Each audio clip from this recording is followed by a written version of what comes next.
It's an infinite loop. He came out of the closet. Okay, hold on, I'm gonna try to use it. This is the regular meeting of the Third Laguna Hills Mutual Maintenance and Construction Committee. And we do have a quorum. And I call the meeting to order. Chuck, you got a problem? Is there a problem? No. Oh, okay. Acknowledge the media, or the absence thereof. They are absent as customary. I don't think they've been present in the last 30 years, but Who? the media. At the third MNC, huh? Mr. Chair, if I may, Yes. just wanted to remind the committee that this meeting will be recorded for future use. Either it could be aired out in its entirety, or segments of it could be aired out. So, but just want to let you know that it's going to be recorded, so make sure that you're. It's not, when you say recorded, is that just audio? Audio and Well, I don't know. audio and video, I believe. Well, it doesn't say Well, it's then on say the it. air. No, it's because it's not live, but it's being recorded. It's, It is yeah, being- we're not on the air. Okay, they just turned it. Yeah, So I don't have to repeat the fact that we've begun the meeting. there you go. But it's not on the air. It's still only Yeah, recorded. either they're going to show, we're determining whether or not we're going to Right. show the whole meeting or segments of the meeting to keep the community up to date. Like to go to item 3 then. Approval of the agenda. I have a couple of items that I'd like How to. about whoa. a move? You First, have let's to approve make the a agenda. motion. Make a motion. I so move. Okay, and second? I second. Okay, Now, go John. ahead. I have a couple of items on the project log that I'd like to get an update. You want to take the project log off, or should I just give you the numbers of the two Well, items? we're not really there yet, are we? Well, no, because if he wants to change the agenda But by they- moving the All right, you wanna project move the log from project. consent. Discuss it. To report. So you want to take the whole log off, or do you want me to give you the No, numbers? just to move it off. Yeah, We can just move it to discussion. what I would recommend is that you approve the consent calendar and you remove the Project project log. log for discussion. You don't have to renumber it, just Right. discuss it when we Yeah, get but he to could that. do it now. He could Yeah, ask yeah. that on the agenda, it be removed from the consent calendar to discussion. Correct. So that's your discussion. motion, Joe. That's your My- amended my motion. It'll request remain is item to 10. remove the project log and put it on the agenda. Okay, Bonnie? Okay, I don't know if this is the appropriate time to bring it up, but for items of future agenda. And as a result of the executive committees, and all of the moisture intrusion that we're getting, there was, I don't know how many, 3 or 4 that were just on refrigerator leaks. And so what I want to do is to have some research done so that those lines, that are plastic lines, would be that would be required, that the residents putting in refrigerators for the ice maker would have that tube, the casing that goes on the outside of the plastic line. Well, So we have item 11, okay, which is plumbing repair. I think we can cover it under we can that. cover it under there. Yep, that's And moisture then- intrusion. Is it under, okay, is it under that? Does he No, mention that? It's not gonna be discussed under item 11. Well, let's I think add it we to will be 11. discussing moisture intrusion. So we can Sure. add it to 11. Yeah. Standard for water lines. Okay. Yeah, and then there was another suggestion that I had that came from that meeting is when we do our compliance inspections, apparently we just look at the outside and we don't look at the inside. And my thinking, and again, research needs to be required, is if we include in the compliance inspection, some of these areas that have moisture intrusion, say like, the Isn't pans that compliance go inspection underneath the code? water heaters. I mean, I do know that in real Okay, estate. okay. So we're talking about inspection on the sale of a unit? And that is under Yeah. the architecture committee, I believe. we talked about that For the other day. compliance? We talked about at the architecture control committee, we talked about different things. Right. And Kurt said that his responsibility was the inspections. So But we this- would, so it doesn't go to this meeting. It's a very good point. And I know that they're already working on it, so Okay. we should make sure, but we agree. Yeah, I mean, Mr. Chair, I also believe that effective January 19th, that will be changing, and we'll be inspecting the interior as well. Oh, great. Yeah. Yeah, and as a matter of fact, we have a list of toilets, hot water heaters, fireplace arresters, any construction violations that they find. I think electrical outlets in the kitchen and bathroom for compliance, and any other code issues they will be looking for. Okay? So that'll be covered under architecture. Okay. Fine. So we Any- have just one, I'm sorry. Go ahead. I'm just trying to be a good person. Yes, So we right now have one change to the agenda that was made by John, right. Is there right? any others? Because before I add some. I think you know the ones I would add, so go ahead, Bert. No, you want to add roof puddling. Roof Roof puddling. pounding, ponding. Ponding, that's right. If you like, I can speak to that during Right. my comments, if you like. Yeah, Okay, Yeah. that's But fine. we should put it on discussion, though, not, we're gonna discuss the project log, we should put it as roof Roof ponding. ponding. Okay, roof ponding. So if you're just going to cover it, that'll be fine. all right, and what else? And then just talk about the walkway lighting pilot that's going on. Yeah. Okay. I think it's worthy of mention. That's something that Ernesto I was can going to just mention that as chair's remarks. Oh, okay. Okay, so we have an amended agenda? I don't know, John? I would like either to, in your update for a date for the parking task force to be set. I'd like to, either in your update, talk about the parking task force or put it on the agenda because, well, Yeah. based on our discussion, we need to have a meeting. Sure, Okay. I was going to briefly discuss Good. what we're doing with that parking issue during my comments as well. Thank you. Well, Okay. we should set a date for a meeting too. Okay. But when you have your discussion. Yes. Okay, do I have a motion to approve the agenda as amended? Okay. So be it. No, but then we all have to Didn't get the vote on motion, it. I know, now vote. I got everybody give me a motion. You're ahead, we got ahead. Wow. We got ahead of you there, Bert. I figured that since everybody's given me a motion, that was the vote. Right.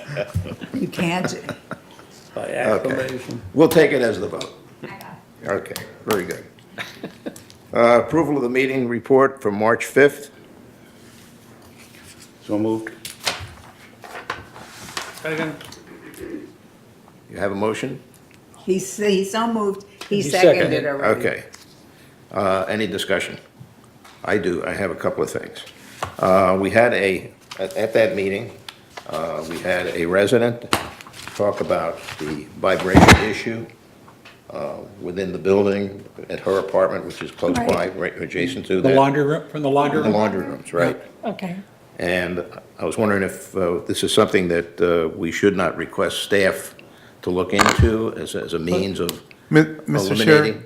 I believe that when this item came up, we mentioned that we will be looking at it. And did you? And Will that you we report? have not been able to, but we'll be looking at that. We'll scheduling time to go out there.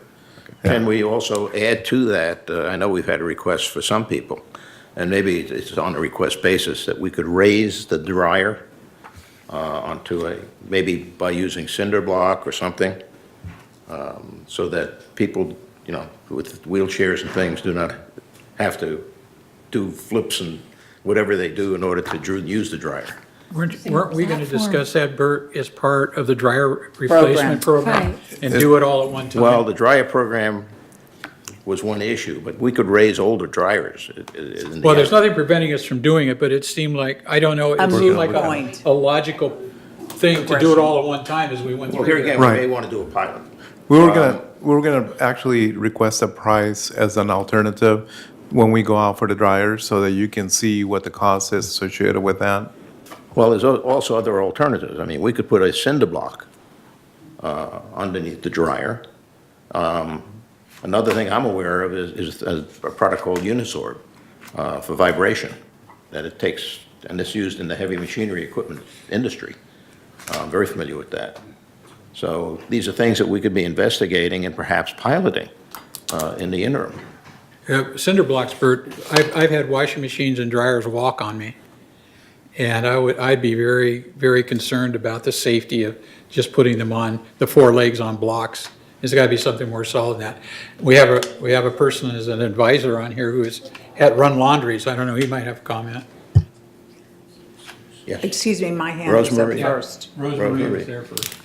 The thing is that, Bert, this raising the washers and dryers has been going on for years. And we did every different thing about it. You know, sometimes we'd go in and raise it in one laundry. So if somebody had a problem with it on their floor, they could take the elevator to another floor. I mean, Steve could give us his opinion, and it could be something that you look at when we're changing it out. But I don't think it's as pressing an issue as some of the other things you have, though this sound thing is also something that's a little bit odd. The thing that I have is they're not locked in place in any way. Like, No. I could walk into my laundry room and move the dryer around whenever I feel Correct. like it, which doesn't seem to be right. I never could do that in my own home. So is that a good thing, Ernesto?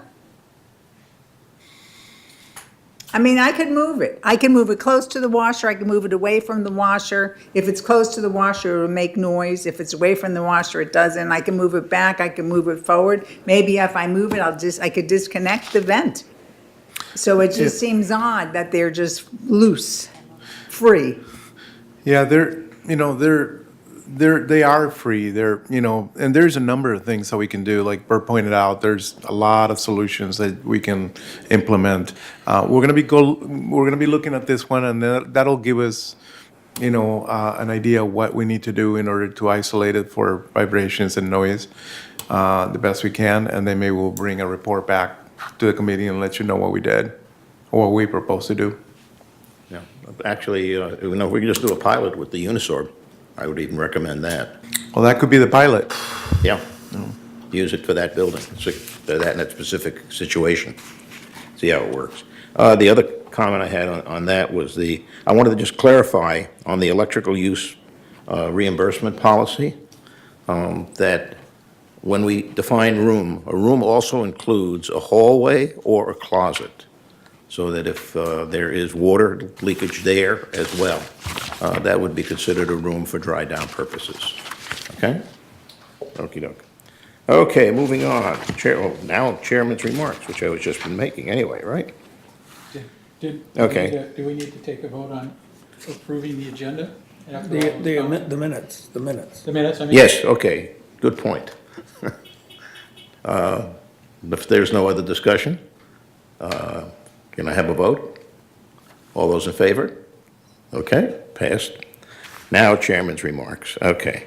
One remark that I would like to make is to make people aware that there is a security crackdown on contractor parking.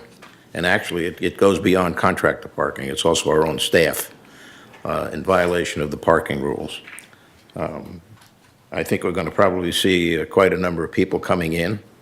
And I suspect what we're going to have to do is relook at our policy, because there are situations that do exist within the community where it is necessary. For instance, we've got cul-de-sacs that are almost a half mile long, and it really doesn't make much sense. And as I understand it, I believe we got a bill from a contractor that was charging the time that it took to walk back to their vehicle and back again, which was something like 10, 15 minutes. It was our staff. They had to Oh, account for their time doing the repair. Oh, okay. Yeah. So, Steve, you have something to say? Right. Staff vehicles are exempt from the policy. No, they're not. No, they're not. actually. We're- They we're- were, We're being cited. No, we're being cited, and I think it's appropriate because we're half the problem. And no resident should be charged for us to walk from our vehicle to their manor. So that was something that it came to my desk, and I put a stop on it. So you're not going to see that charge, But it makes sense for our own vehicles to be cited because the message hasn't gotten across.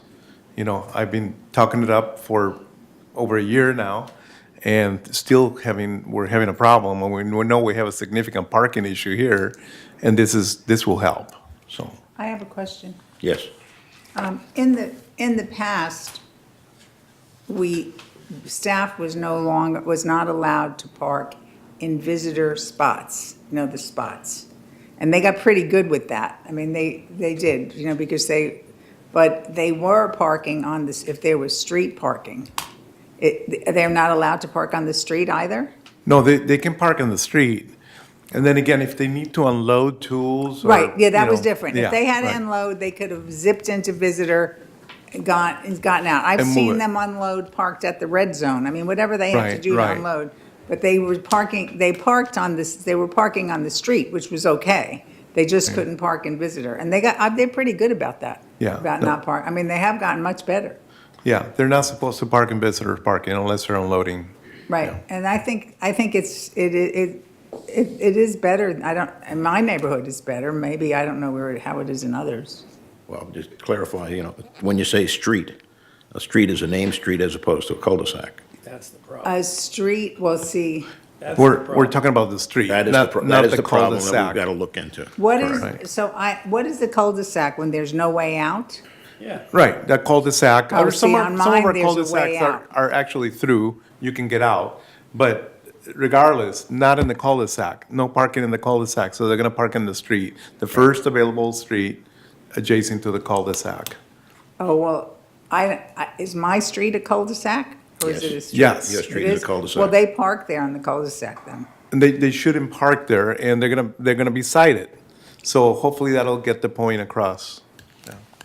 But there are circumstances where that just doesn't make any sense, as I say. For loading and really- unloading, yeah, or Right. if it's an emergency. Yeah. Right, if it's an emergency or if they're unloading, obviously that's an exemption. Yeah, Steve? So I can't speak to third, but my recollection is the rules and regulations in United for parking in the cul-de-sacs is that VMS staff and vehicles are allowed to park in cul-de-sacs while they do their work. If there is a discrepancy between Third and United, it should be addressed, because otherwise you've got one set of rules for security for Third and another one for United. And you have predominantly longer cul-de-sacs than we do. We have a few in United, but my recollection is, and unless it's been changed, and I haven't been made aware of it since I've been on the board on United, VMS vehicles are allowed to park in the cul-de-sacs, We'll double check with security, but my understanding is that they're citing anybody who's parking in the cul-de-sacs. Okay. Including contractors and VMS staff. John, can And this, you put people this? should be aware, Bert, that this is not a new policy. No. This didn't just happen. This has been longstanding. It has not been enforced. It has not been And- enforced, but it needs to be clarified, I think. And I think, Yeah. John, would you put this on the agenda? Yeah, for the parking committee. Okay. Tim said that he gave out over 140 violations last week. Yep, I heard about it from my staff. Yeah, they were busy finally for the first time since I've lived there in our cul-de-sac, which is ridiculously crowded. However, on Friday, and the security was passing out tickets. And this morning, same guys parked in the same place, didn't do any good. Did you call security? No, You Well, should call You security. got that wedding cake. Those are all cul-de-sacs, right? yeah, Right, It's a long walk down It's a a- named it's- street. it's a long walk. yeah. So they It's really- not quite so bad when you get down, to Villa Puerta and come over where Susie and I are. Right. The street is a little closer, it's about 50 yards. Yeah, I think the parking committee's got to look at that and come up with a realistic solution. Okay, another thing that is worthy of a remark. Bill, why would you like to make your comment on that? Because it really is an energy committee function. This is the walkway lights, where we stand. We made some progress. Bert? Yeah, we've got some additional walkway lighting in behind the 2355 building. And the people that went out, the 3 board members that went out with staff let's see, last Thursday night, or really like the fixtures. They're 3 feet tall, and they have about a 10-foot radius of light, and we figured that a 4,000 Kelvin light was putting out the best lighting for it, and it was really something to see on the sidewalks. So if anybody, including staff, wants to go out and look at this, what you need to do on the 2355 building is turn into the cul-de-sac beside it and walk to the front door. And as you're going up to the front door, because it's an incline to the front door of that building, not from Mariposa, which is, you'd walk into the garage structure. What you need to do is turn into the first cul-de-sac. Walk up the walkway to the front door, and you will see the first walkway light pilot stanchion. And then, if you just continue around on that sidewalk, you'll see 3 or 4 more, and they really do an improvement on the dispersion of the light. They're not just decorative; they're really actually performing the function of putting light in there. And this isn't, for people who don't know, this is in gate 5 and 6. Right. Staff was going to propose that we put a report together for your next Energy Committee so that you can consider the possibility of directing staff to prepare an RFP to go out and get this work done. So- Okay. The next Energy Committee is going to be the first Wednesday of May. If that report gets done sooner, We could have a special meeting. we could have a special meeting and just go over it. So we can, it's just to accelerate the process of getting an RFP out the door. You know, I don't know how long it's going to take. Maybe you're going to take the whole 5 weeks to get the report done, and that's fine too. But if you get it done ahead of time, we could call a special meeting and talk about it. Absolutely. I think we probably could get it sooner than that. I think that the specs are pretty much outlined already, so just Okay. a matter of writing an RFP around that. Right. So if you can get it done, we'll go ahead and schedule a special meeting. That's great. And it'd be Okay, great if Because you can. you have the budget for it. we do. We do, we have the budget. So it doesn't have to have any special deal at finance or anything No. like that. So it's Yeah. just would be. There's the same. $500,000 in the budget. Right, $500,000, which part of it will go towards the streetlight acquisition. Right. There's a small portion, and so we will look at the financing, and we'll have a I financing. think you're okay unless your Yeah. RFP comes in over the top. Yeah, we'll take a look at it. We're looking probably in the $200,000 range to get all those lights done for 5 and 6. And, At well, the approximate cost that was provided, but with the report, we'll provide you accurate information. I was interested in whether or not we can get 7 and 8 included within that. Because We had apparently that's been completed, they have a number. They've completed their survey. Yeah, we didn't provide it to you last time because it wasn't completely done. Right. But now they completed it, so we can include that in the report for the special meeting. Yeah, We because, just wanted to, our basic answer was, we want to get it done as soon as possible. If adding 7 and 8 was going to take longer, then do that after you do this, because they're not going to be installing them the same day. But we just want to get it done. I mean, what was Both of them. amazing is the speed in which the pilots was installed, one day. yeah, that's good. Yeah.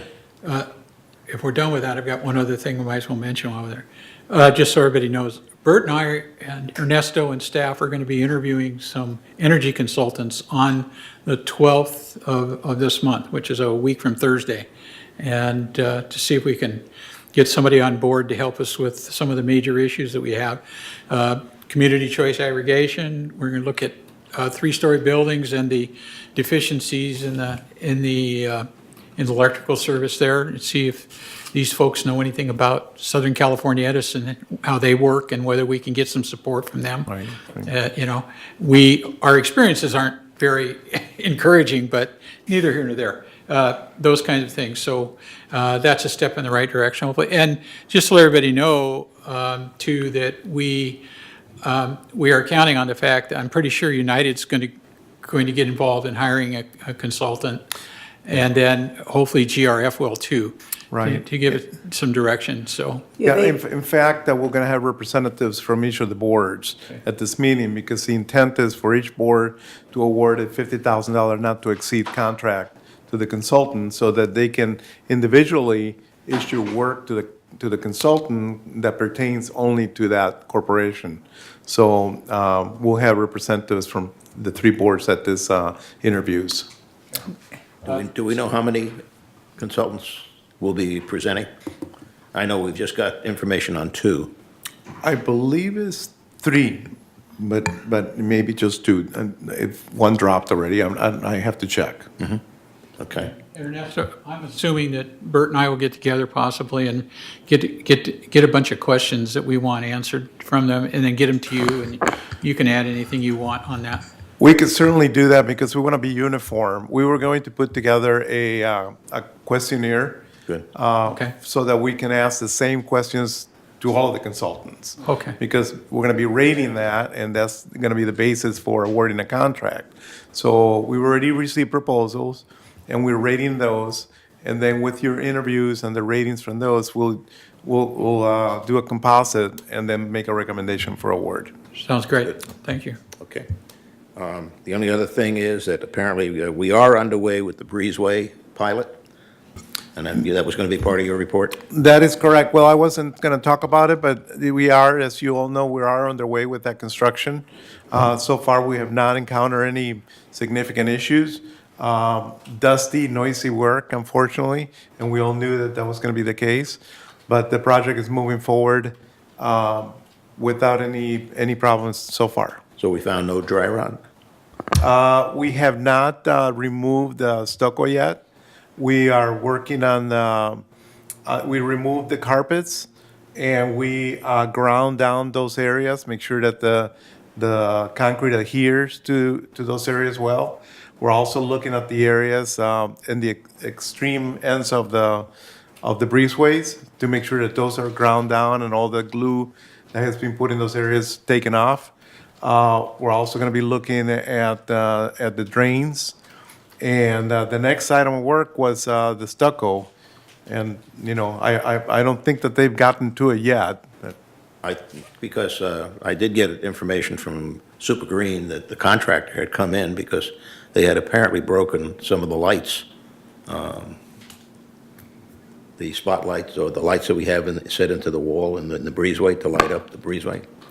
And they bought several lights because they had damaged them.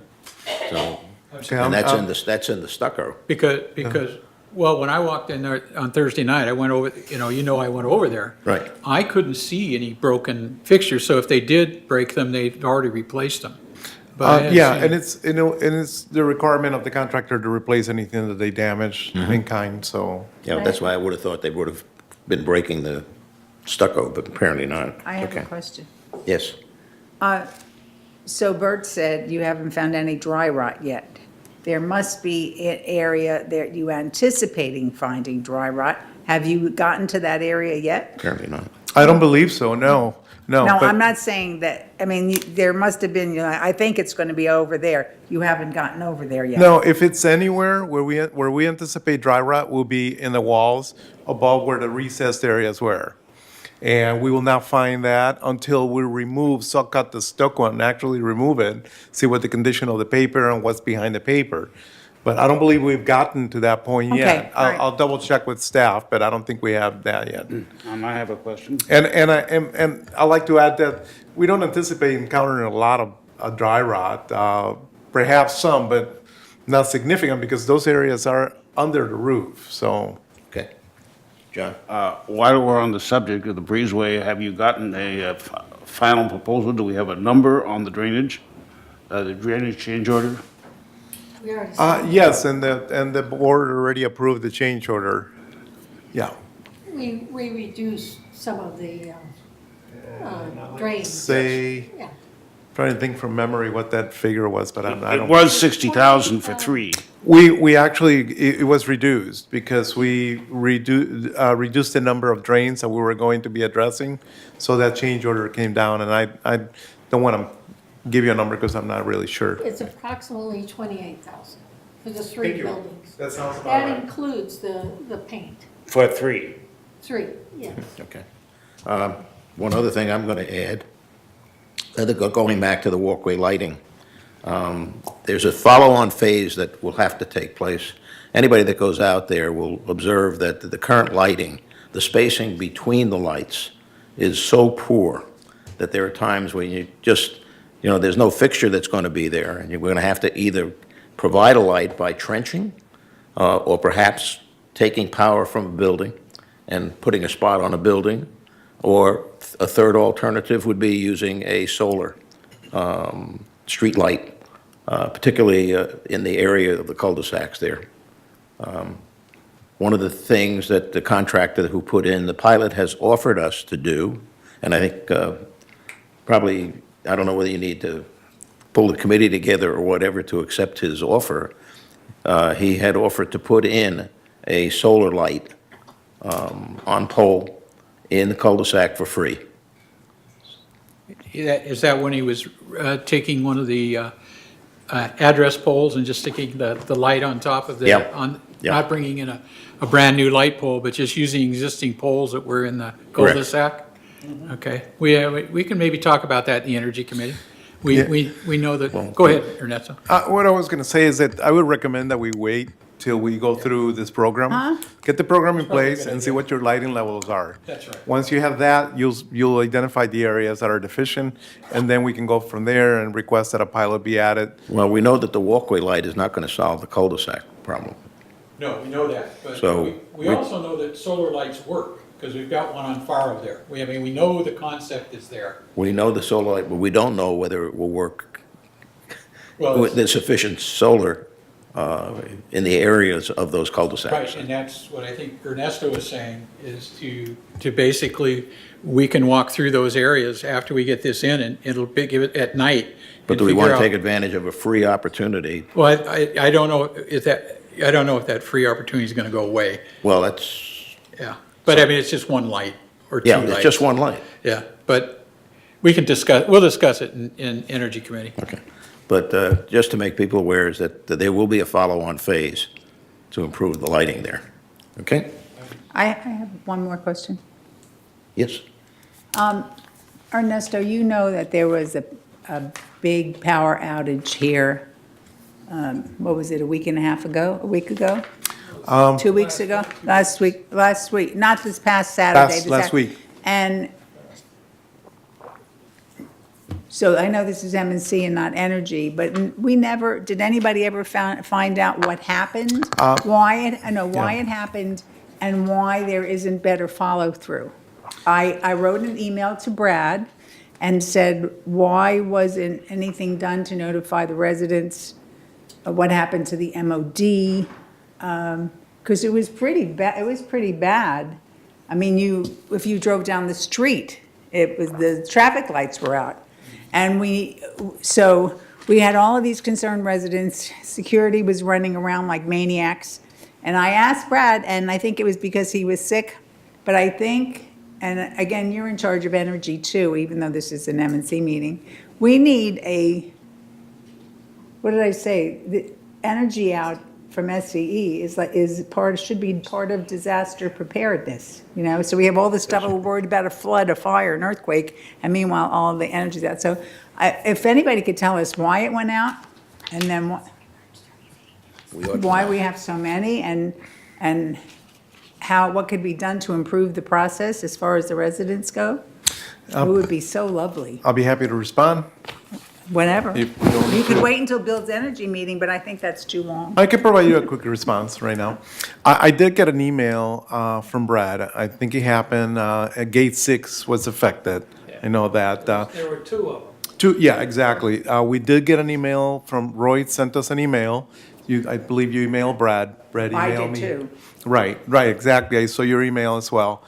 And I corresponded with Edison as to what had occurred. There was a little bit of runaround that they gave me to be able to provide the information.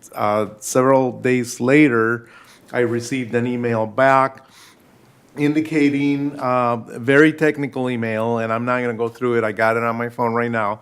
I did not forward it to you because it was very technical. There was some swishing and some gear that had fried, and they had to go out and address it right away. It was an emergency situation. It was not a pre-planned, and then there were also some outages that were pre-planned. that they had advised us about. They didn't advise the residents. Well, yeah, and that's something that they've been very adamant about, us not advising you, but having them actually advise you, because you can get cross information. So But there was no advice. we typically, yeah, so apparently you did not get anything. It says that the outage was created due to multiple interruptions during this event, and it was eventually rolled out and leading, and they give me a number. The customer was impacted by the repair outage on Saturday, the 24th at 5:53. The whole circuit relayed on Saturday, the 24th at approximately 5:53, initially impacting approximately 3,400 customers. Crews found failed underground cable just west of Villa Mariposa and Avenida Sevilla. The underground cable was isolated, and all load was restored by approximately 9 p.m. That was on And- our property, right? Yes, yes. And again, there's a lot more technical information here and that's the reason why I haven't passed it on to you, because it wasn't, But that's 25% of our homes. right.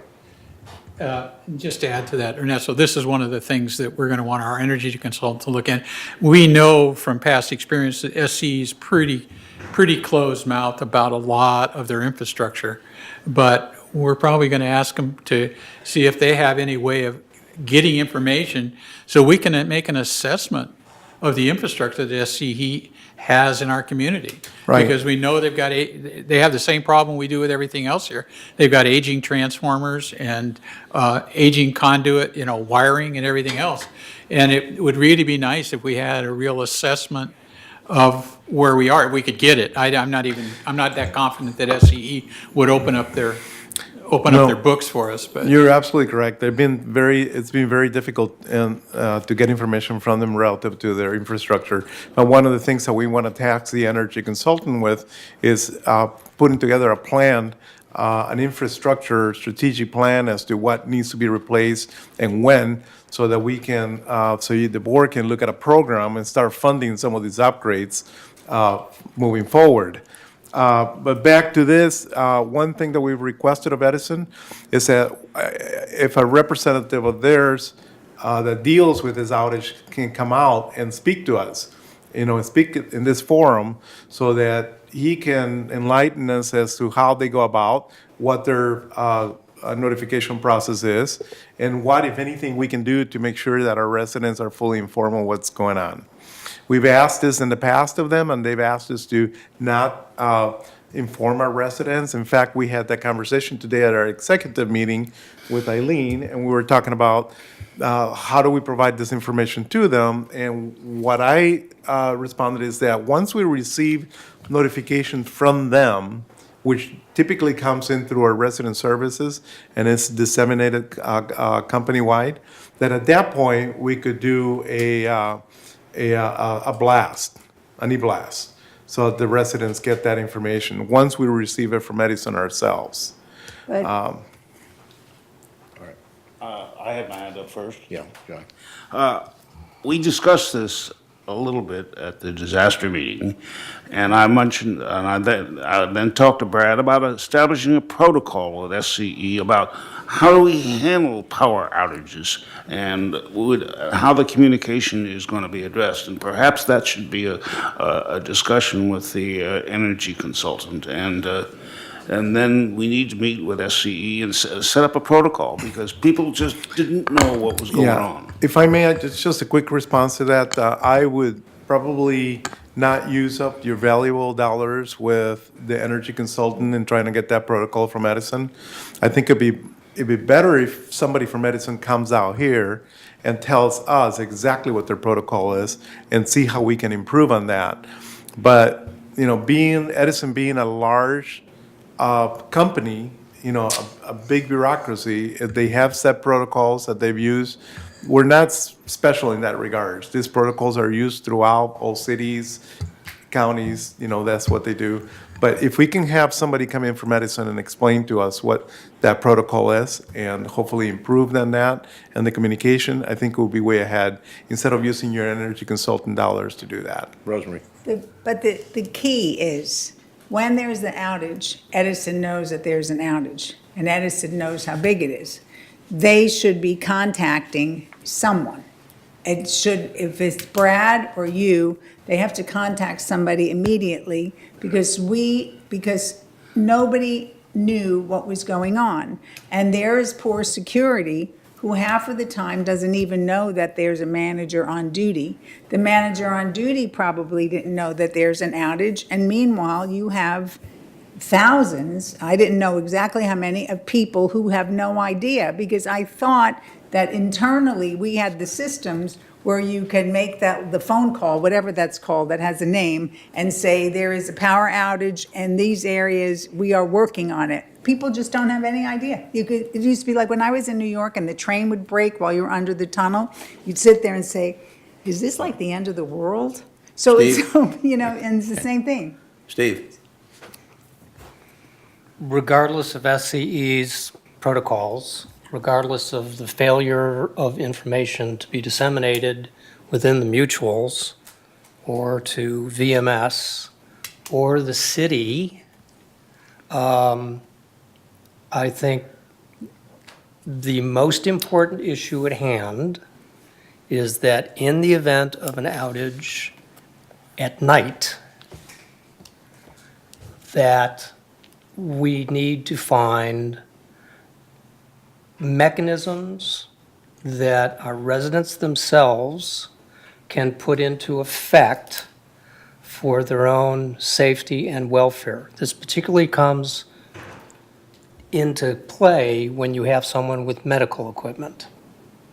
So if they have medical equipment and they don't have an alarm in their unit, which is generally a battery backed up kind of situation and throws off a piezoelectric buzzer and they cost $50 to $100 a piece, and they may be able to qualify for those kind of devices under Medicare, whatever it is, because this conversation came up in an agenda prep meeting, and I immediately looked into it last week, and there are cell phone apps for both iOS and Android phones, which you can download for free when your cell phone is charging and it's plugged into a charger. If the power goes off, your phone will raise holy hell and let you know. At 1 o'clock in the morning, I don't think you're going to have a facility to, ring 12,731 residences through some kind of automated procedure. So from a top-down level, I think that's the most important thing that you should address first, and particularly since most people have cell phones and they do charge them, that would be an immediate notification system to them, regardless of who knew what. I No, think that's this- correct, This and has got to that's- go to the emergency task That's force. part of the Which- conversation that we're having and the direction that Brad has given, that we'll look into that. There's many devices that are being used out there, critical devices, life safety devices by our residents. And there is battery backups for all these devices. All that information is being put together to be provided to the residents, as well as notifications with Edison. Edison has programs for somebody who's on a life safety device to actually signed up for. Yeah. And they do certain things to improve the service to that particular resident. So all of that information is being compiled, and our communications division is working to put something together for the residents, perhaps to advertise this to the Globe. And- Oh, it went out on Friday, so, but this is all information related to what Steve is talking about, this medical devices and things that are very critical to a lot of our residents. Just to finish up, the apps, which I found, I forwarded the information to several different directors on the boards and also to Chief Moy. And again, everybody here in this room can just go to their app store and find power outage, and you can download the app and put it on your phone, and you can start using it immediately. So I think that's something that I sent it to Heather, I think, as well, or I didn't think I had your email at the time, but just to let everybody know, that is available. Yeah. Bill? We're still under chair's remarks. Yeah, I know. A lot of remarks. How about the board remarks? We should put a new category. Right. Unless somebody has something else, I guess Buddy Yeah. does. Go ahead, I Buddy. would say let's move on if we can. Yeah. We'll be Okay. here all afternoon. Well, all this leads to surge protectors also. Every time the outage goes and they turn the electricity back off. I know I had 2 TVs that blew out last year because of that. And then this year, there were some of my neighbors' TVs that got blown out when Edison turned the electricity back on. So my point is that we need to advise our residents that Shut. they need to have a certain level of surge protector, so that their devices won't blow out. Okay. Let's move on then, okay? We're down to item 6, member comments. Do we have members that have to make any comments? Lynn?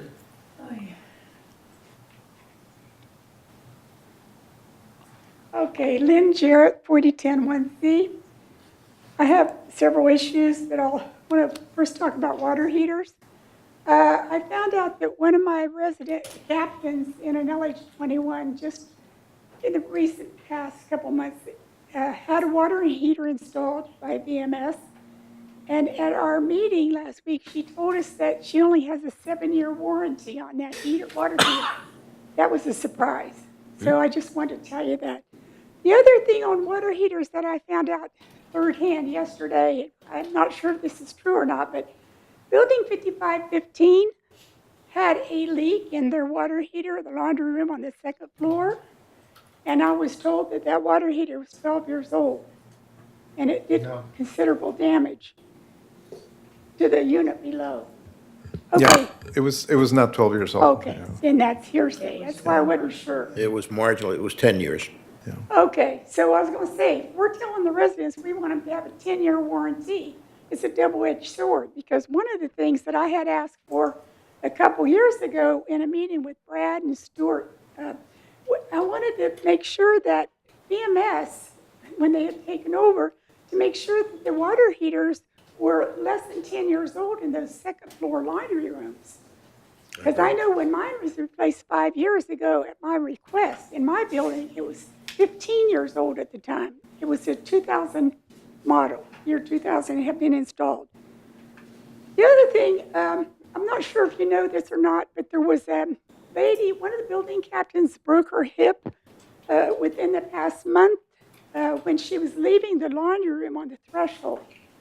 She connected somehow with the threshold and she fell down, leaving the laundry room. But the reason I'm mentioning this is when we did our inspections last year, some of the inspections I did, including my own building, I reported a couple of the thresholds that were really bad. They were coming up, they were really old, and they replaced several thresholds in that inspection, after that inspection was over. I'd like to see those thresholds get looked at some point in time, maybe when the new building superintendent takes over. We got to make sure those thresholds are hacked down really well, because that's really a problem, could be a problem. The other thing is Building 2355, after that power outage they had over there, the one resident is really upset because she wasn't able to change the lights on the timers. So they went hours without having any lights in the building. Once the timers, come back on after the power outage, they set it it's a different time. So they don't have the ability to reset those. And I think it was during the time when PCM was in charge that they went out and locked all those timers down. Now, is there time for us to look at that again or not? I'm just asking. So I don't even need an answer, but just think about that. The other thing is, as far as, I've been talking to Bruce Hartley in the past several days. We have a dumpster in our cul-de-sac 405, and we can't get rid of it. And it's put it there by a a contractor in 4010 3D, and he said that he told Waste Management come pick it up last week, but they didn't. So it's been there for 2 weeks, and we're trying to get it out of there. And I sent Bruce a message again this morning, and also Tim Moy, and said maybe they can issue them a citation or something, but I can't get hold of the owner because the owner, they're gutting the place. So the people can't even speak English. I can't even talk to them. So I have a problem with that particular thing. The other, We'll take a look at that. Do you have a manor number for that order? yeah, 4010 3D. Oh, 4010 3D, okay. 3D or C? 3D. 3D, like Yeah. the dog. The dog. Okay. Okay. One more thing, and the last thing I want to mention is almost the entire garden villa attendees, the building captains I think it was the January meeting, voted that they would like to see third board, and I mentioned this to you once before, to make sure that they got pedestals, or at least considered getting the pedestals. Because the last time we looked at pedestals was years ago. I've been here 10 years. The biggest pedestal they ever tried one was 4 inches. That's just not enough. And now you can buy the dryers with the pedestal as an accessory. So I don't want that to get lost because the people are really looking forward to getting pedestals. So please keep that in mind. Thank you very much. Okay. In response to that hot water heater, I talked to Mark Stahl about that, and they do now have a database, and they know the age of every hot water heater in every laundry room. Yeah, I'd like to mention that there's a report on this. So there's an item on the agenda to discuss this, and there's 2 departmental policies that we'll be discussing today related to this, so. Okay. And I assume, Ernesto, that you got the other issues? Yes. Okay, fine. And Steve? It is correct that all of the timer boxes in the 3-story buildings had locks secured on them. I think, I can't remember if that preceded Mark Stahl's hiring or not. It was, I think, around the same time. And the reason for that was, if some of you remember, people were playing games with the timers, and they would loosen the knurled knobs, and they would just fall to the bottom, and the thing would spin, and the markers would just be there, and the lights were not being turned on and off. So all you need is a protocol that says, if the lights go off in an area, someone from staff is going to have to come back That is and correct. take those keys. That is correct. I would discourage against unlocking those boxes. And essentially, we just need to get out there right after an outage to readjust the timers. Yeah. Yeah, I mean, that's why I had my hand up. I mean, Yeah. absolutely, because we had no control over the lights. It was like a free-for-all, so you've done such a good job since you have controlled them. So it just has to be another reason why you have to know when there's a power outage, and whether it's a Friday night, Saturday, or whatever, we just have to have somebody address it right away so that we don't become a Monday through Friday organization. No, that's correct. I've already made that point clear to staff, so. That's terrific. Yeah, Ernesto, on those thresholds that are coming up, I would assume that that's janitorial, that they should be able They to should report see it. something like that and just report it to somebody. And it's a procedural thing, I think. It's really not janitorial. Oh, It's, okay. It was part of the inspections that were made, and when Lynn forwarded all that information to us, we created tickets, we opened tickets for that. However, janitorial, as they're out there cleaning and they notice something like that, they need to pass it along. Yeah, And need that's a proactive. That's a culture that we're trying to. That's something that you have to go over with Bruce, because if there's this, a window screen, for example, could be like hanging in shreds, and janitorial should just notice that. So is there a reporting structure that they have? Well, that's the culture that we're trying to put in place. Good. Okay. That it hasn't happened in the past where, people, if the screen is in shreds, they'll probably clean the shreds and move on. So Maybe they won't clean it Yeah, because they so- don't want to mess. But we want to institute that culture where whatever you see, you need to report. Right. Yeah, that's great. And that also be helped when we have the the person that's going to be dedicated And when to is that those. gonna happen? Because it's like April already. It's coming up. We've had some staffing changes Now, that when kind it- of just preclude give us from doing that. Did you give us a date? I would say hopefully May, sometime in May. Okay, Yeah. fine. We're not Moving gonna on. hold I want to our- move on to, We're not gonna hold our breath, though. no, well, at least it's noted. Okay. We're on to 7, department head update.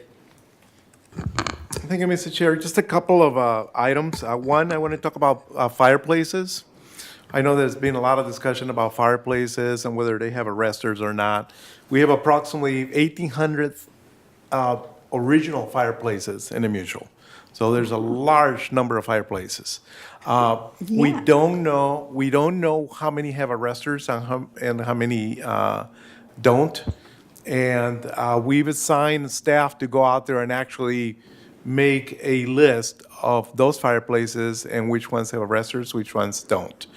In addition to that, I'll be creating a departmental policy to, and I think I mentioned this to this committee before, that through our prior to paying program, we'll identify whether arrests are missing or not, and will be added, and the ticket will be open so that they can be added through that program.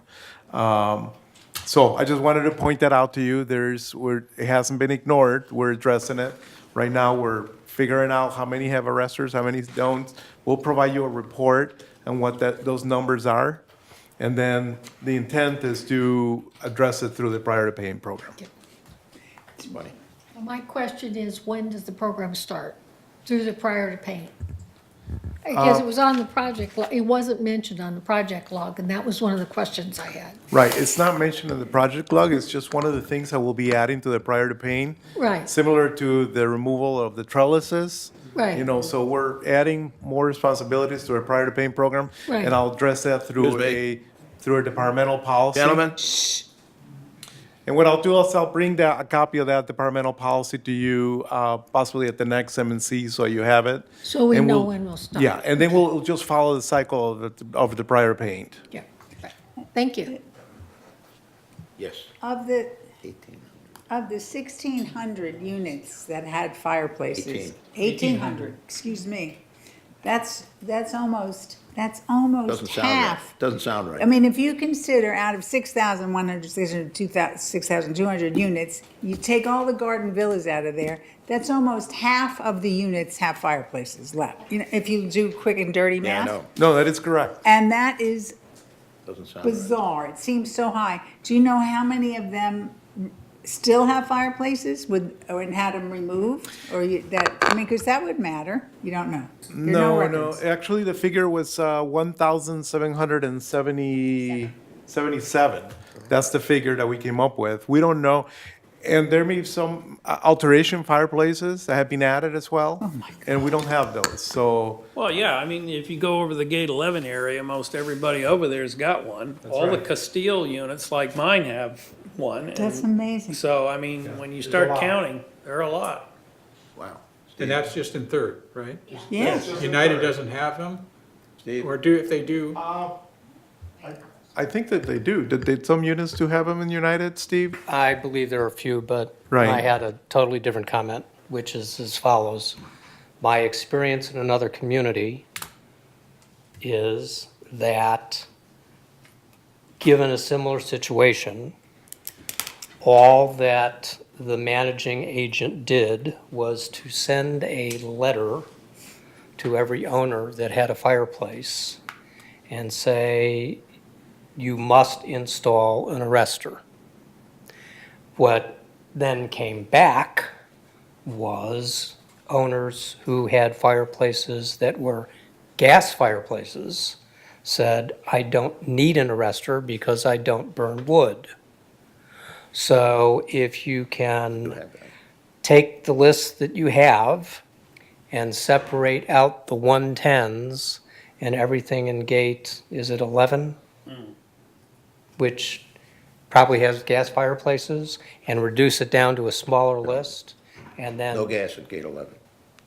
What, There is no gas at gate 11. in the individual units? Okay, so if you eliminate the 110s from the list, you may be able to just send everybody a letter that says, you've got to go out and you've got to put in a restaurant, and we're giving you 60 days, and if you There don't, also. you're going to be fined. And Well, that's fine, but there's a problem here. If you're gonna put arresters in your prior to paint program, and you're not gonna charge the owner to put an arrestor in, then why are you sending a letter out saying that I have to get one put in and pay for it? That's not right. Okay. Just prior experience. Because I don't have one, an arrestor, but I do have a area. fireplace, which I'm never gonna use. That's not the point.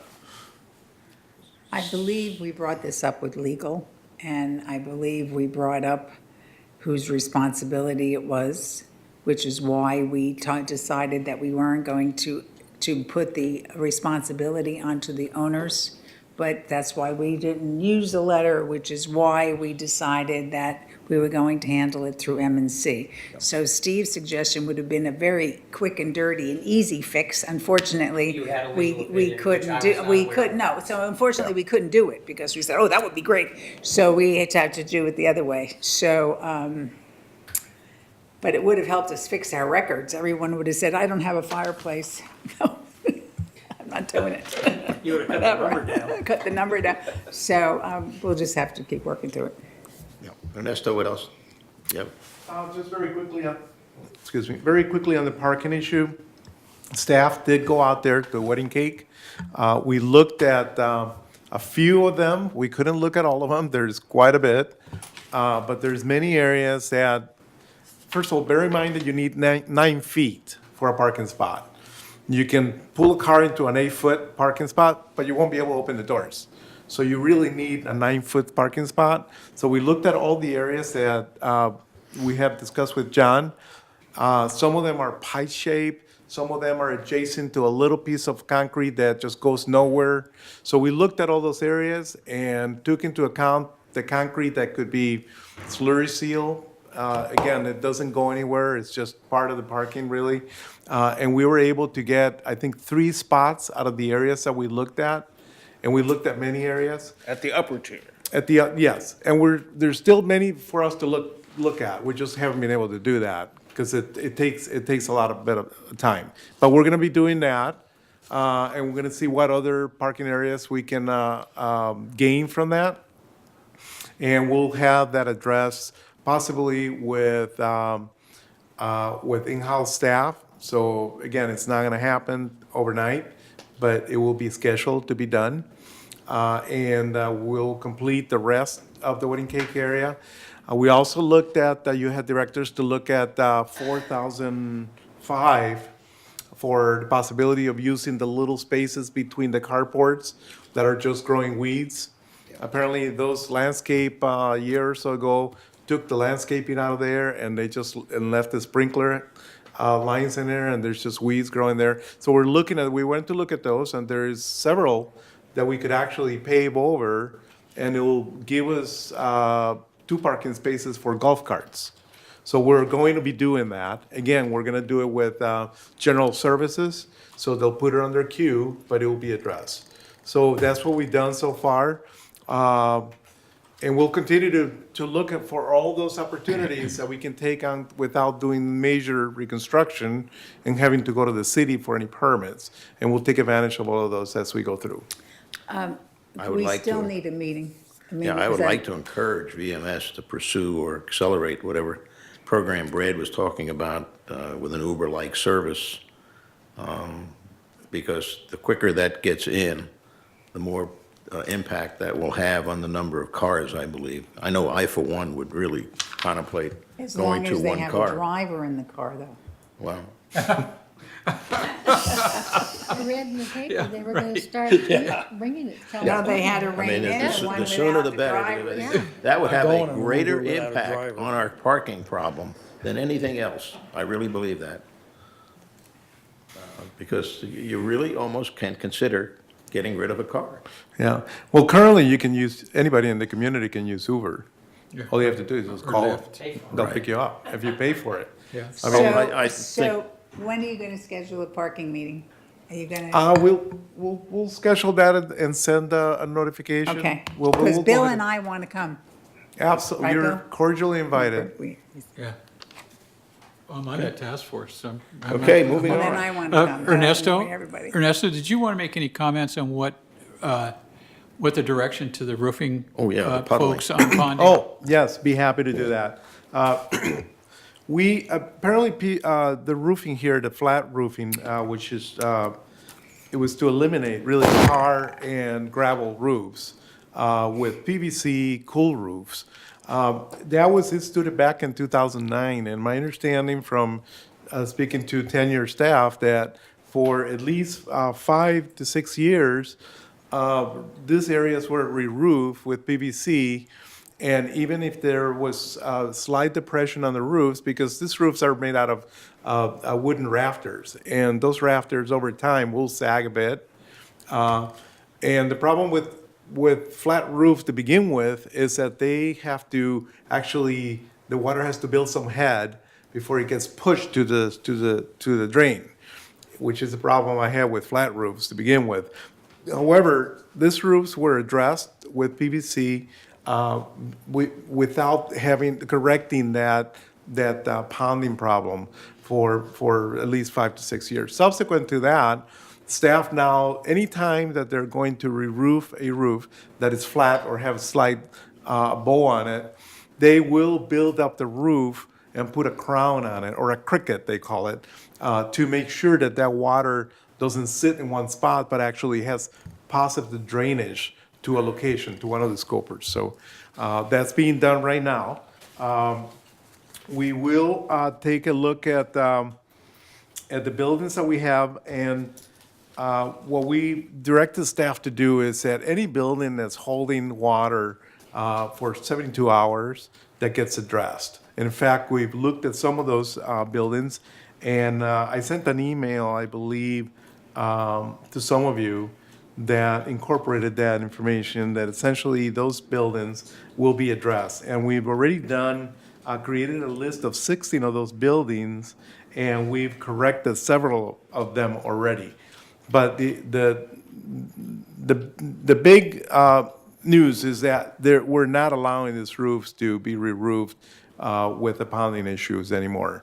So any roof that gets re-roofed will receive some sort of a buildup to allow that water to drain.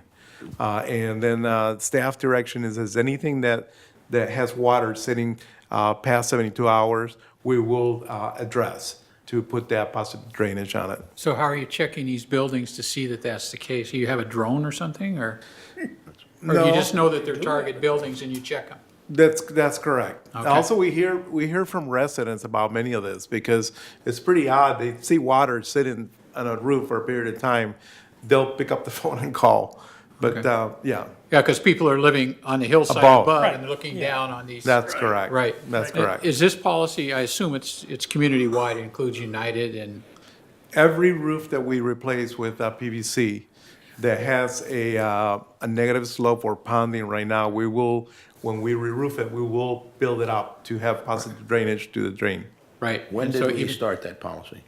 That's been done already for many years. Like I said, the re-roofing program started in 2009, and for about 5 to 6 years, apparently, PCM was not doing that for whatever reason, We but. can go back and identify those buildings that had not been addressed.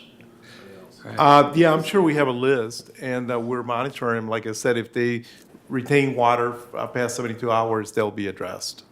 They'll be added to the list. And just so everybody understands, what a lot of this motivation was because of the infestation of tiger mosquitoes and the fact that they carry some nasty disease, viruses, and we don't want to become a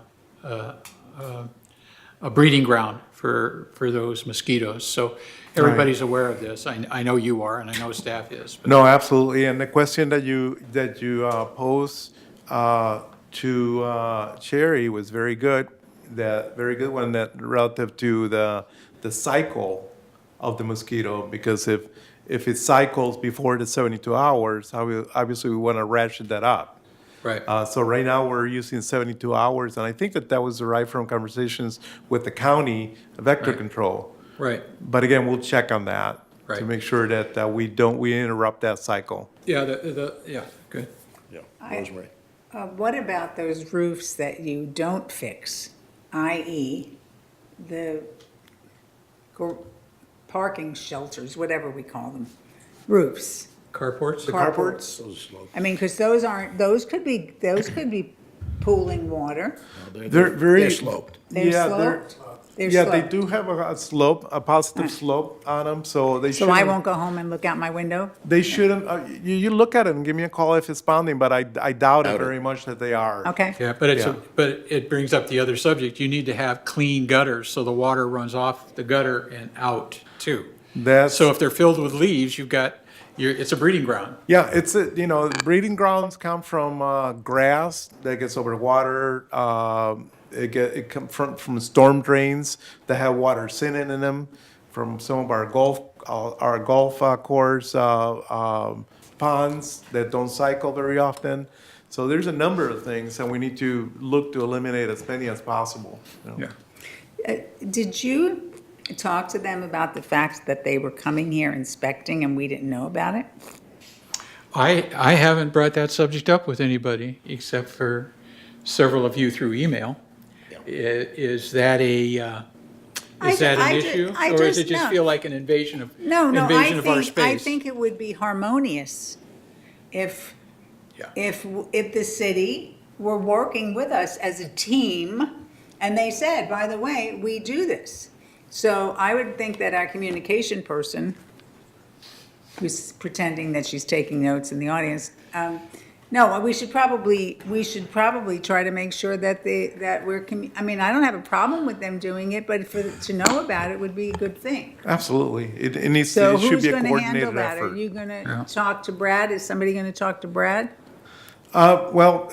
We can talk to the city and Well, let the I city mean, manager know that. Yeah, well, I yeah. mean, that when I say talk to Brad, because then Brad would have talked to the city. So do you want us to do it, or are you gonna talk? No, to we him? could do that. All right, I can call the I city think it's manager. important. Yeah, I'll call the city manager and let him know that we would like to be part of Yeah, the just- effort to, whenever vector control is gonna be here, that we wanna walk with them or at least get their reports. Right, because that makes I think sense. this is available if you talk to Sherry.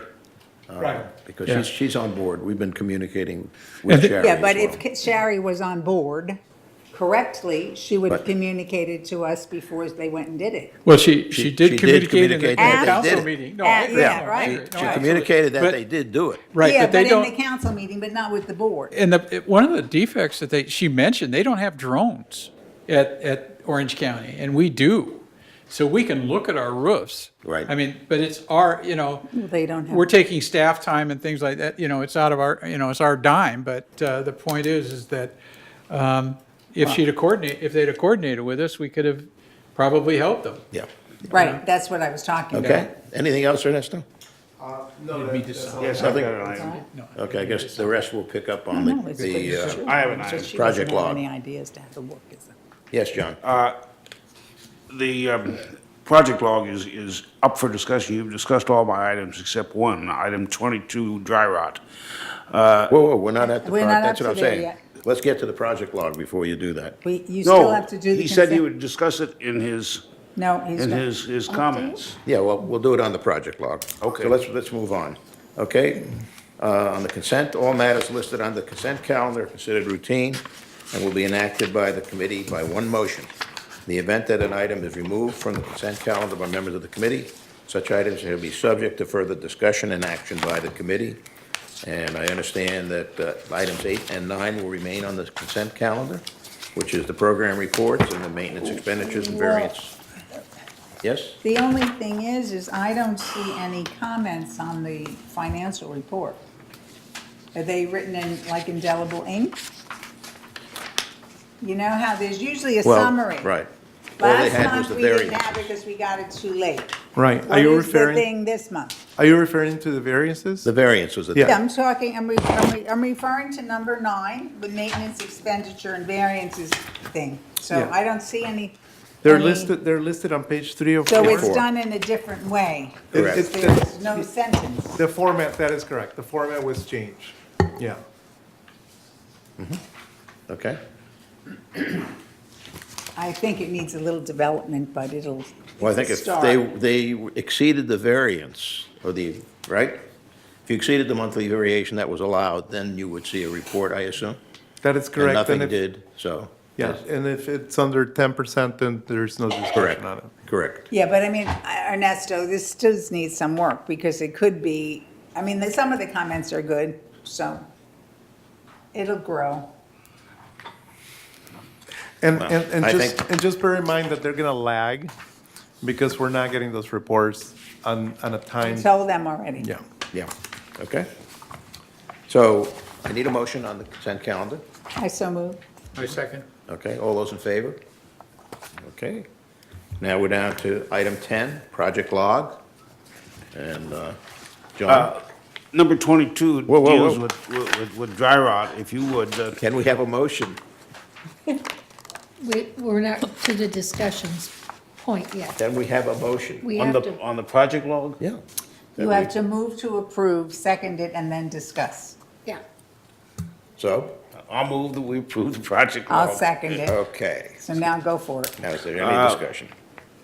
Do you want to bring that consultant to us before the next meeting, which is the 7th? I'd be happy to talk about the dry rot program that John's referring to. It's a program that's being put together by the consultant, structural engineering consultant. The report was recently submitted to, or rather will be submitted to us on the 12th this month. And we'll go ahead and review it, make any comments and changes to it before it's presented to you. So I'm anticipating that probably next MNC you'll get the full-blown report on it. Do you want any of us to be there to participate in the presentation on the 12th? On the 12th, no, they're just gonna submit it to staff for review. Okay. And we're just gonna go through, make sure that all of the items and the request for proposal are covered. Okay, my biggest concern is projection. Yeah. And then, will he be prepared to give us a proposal? Well, the report will include PS&E for 20 buildings. Yes. As I mentioned. Those 20 buildings are representative of a large number of models. So this report can easily be used as a cookie cutter, if you would, for a large number of models that this 20 buildings So represent. who's going to do the projection, the consultant or The- staff? No, the consultant will do that. We'll have to hire him because it's not in his scope now. They'll is part do of that. the They'll scope. provide the information. And we'll, have those figures for you when we present the report to the committee. You're saying the report presented to the committee will include a projection? It will include, we'll provide you some preliminary projections. Yes. And then subsequent to that, we'll be ready to advertise for a contract for the actual work for some of the 20 buildings. Because I believe we have about $1.3 million available to do dry rot in the mutual. Okay, and don't forget that out of that million, we have to have construction support on the part of the consultant. That is correct. We'll also be looking for construction management services for that. Yes, absolutely. Thank Can I you. ask a question? Yes. In that report for the dry rot, are they gonna have, I know they'll give us an estimated cost, but will they also give us an estimated time frame? Say like how urgent something needs to be done, and can we wait 5 years, that sort of thing, a phased out, I think that's what I'm trying to say. I'm thinking this is gonna be very expensive, and of course, we want to be able to Yeah. phase it out. Yeah, I think I understand your question. I believe that that's something that we as staff are going to do. Once we get the results from them and see what the level of damage is related to Okay. each one of these buildings, we'll kind of project that and come up with a program, if you would, to address all those buildings Okay. and what the anticipated cost is. Okay, and you'll present that when we hear from the. We'll get you the that report, when we too. present the report, yeah. Okay, thank you. Quick question. Do you have any objection? David Finley said he'd be willing to come to that presentation. No objection, it's an open Thank meeting. you. I will invite him. I have his email address. Okay. Any other comments? Steve? I just had a question for Ernesto on the project log. Item number 1, wasteline remediation. The last sentence under status says 98 buildings are estimated to be completed during the year. Is that the total number of buildings for the $750,000 budgeted? That is correct. Thank you. That's right, and we completed about 20% of that. Now, I'd like to extend on that one. Do we know, first of all, are these manors or buildings? Buildings. Okay, so we don't know how many manors. We could calculate that, but this is, we Because look it- at it in terms of buildings, yes. Okay, 'cause our problem here is I look at the building numbers, I don't know whether they're dual units, triple units, three-story buildings. We do all of the units within that building, so. I'm but- just but I saying, couldn't, yeah. yeah, I don't have that information. Okay. Do we know how many, well, first of all, I know that some of these buildings do not have to be touched for wasteline remediation because they had already been installed with PVC. And we know that we don't have to do anything with those. That is correct. On three-story buildings, they don't, it's not PVC, it's actually ABS piping. Right. And those are not very susceptible to damage. So in those cases, they would typically not give us a lot of problems, there are no backups, so we wouldn't address them with the PVC program. I mean, What the I'm lighting program. reaching for is I'm trying to get some feel as to how much is remaining to be done in the community. What are we looking at? I could actually bring you a report. I did this report for United, which gives you the total number of buildings that we've completed so far. And it will give you an estimated time to complete the program with your current appropriation. So I'd be happy to write that email and send it to all of you, or just present it as a report here. Yeah, because I would just, where are we and how much longer do we have to go? Absolutely, I can provide that information to you, so Okay. we'll agendize it for our next MNC. Okay. Any other comments before I have my comments? Well, you finish reading yours and then I'll have mine. Okay, just, I was looking at item 3, which was very interesting. You're already 33% completed with the prior to paint program, which is terrific.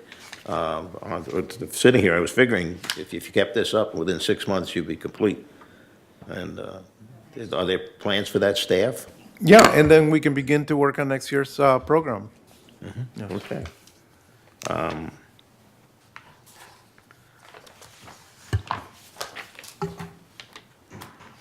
There was some discussion, was there not, about the lobby renovations, putting in more than was currently budgeted? Has anything happened with that?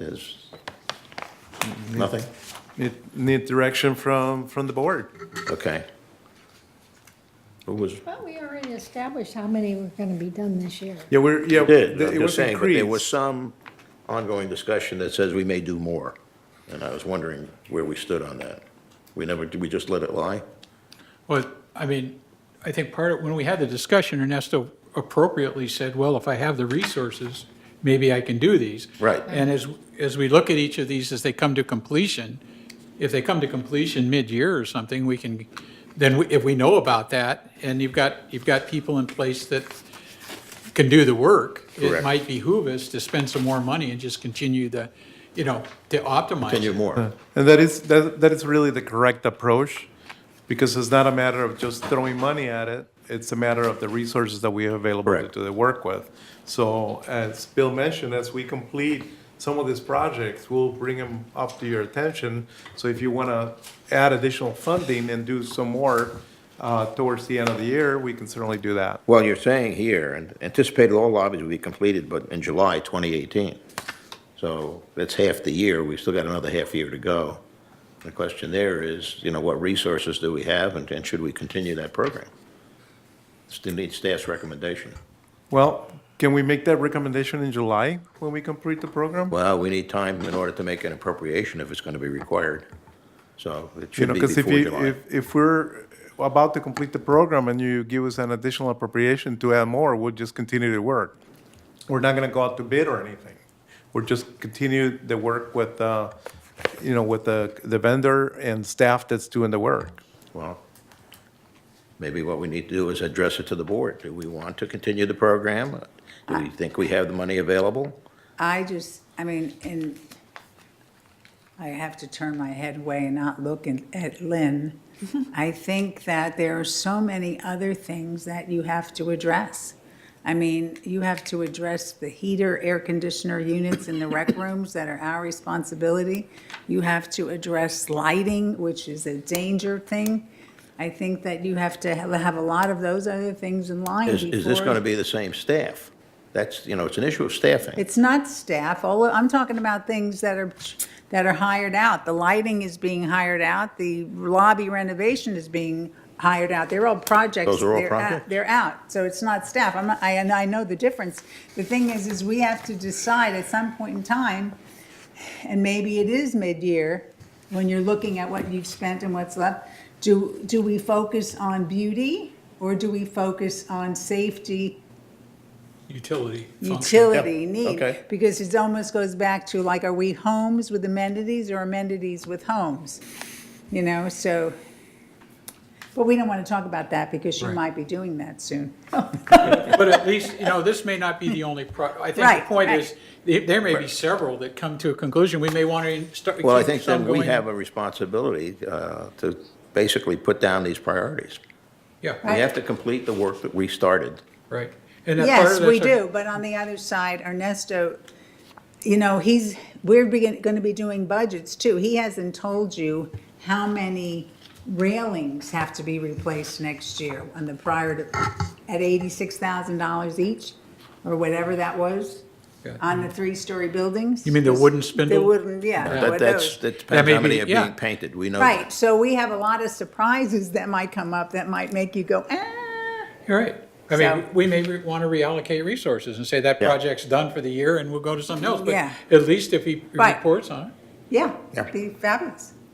Okay. On item 7, okay, how many of the Garden Villa mailroom renovations have we done? Do we know that? How many are left? Here again, we'd like to know. Well, we have, let's see, There's- mail there rooms that were says completed five. are 2355, 2384. No, not for this year, but I mean, because we've been doing this for some time. In total. How many total? I don't have that number with me. That's what we would need. That's what we would need. We're trying to get We'll a feel get you what's that. ahead of us, Sure, we'll get you that. okay?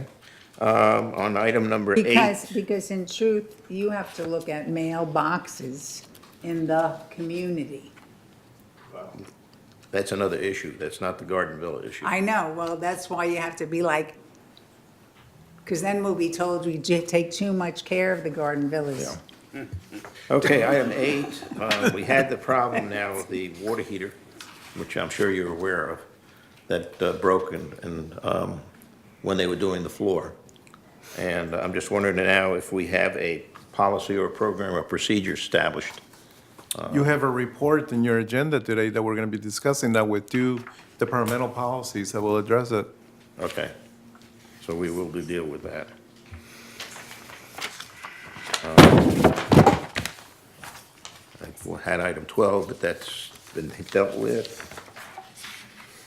Item 25. In fact, Mr. Chair, if I, just back to the last item, there was a policy that was already distributed to you. I think you each have a copy of the policy. Right. Okay. And that's the water heater replacement in common areas. That, I believe that addresses a lot of the issues that we're having with these water heaters. And if I made the policy, the purpose of the policy is to replace the water heaters in the common areas at the end of their warranty period. For some reason, some of these water heaters, a decision had been made by prior boards that we should not replace the water heater prior to expiration of to the warranty, but after the warranty. As you know, a lot of these water heaters outlast their warranties, and probably somebody felt that it was economical to not replace them prior to their expiration. They were advised to replace them.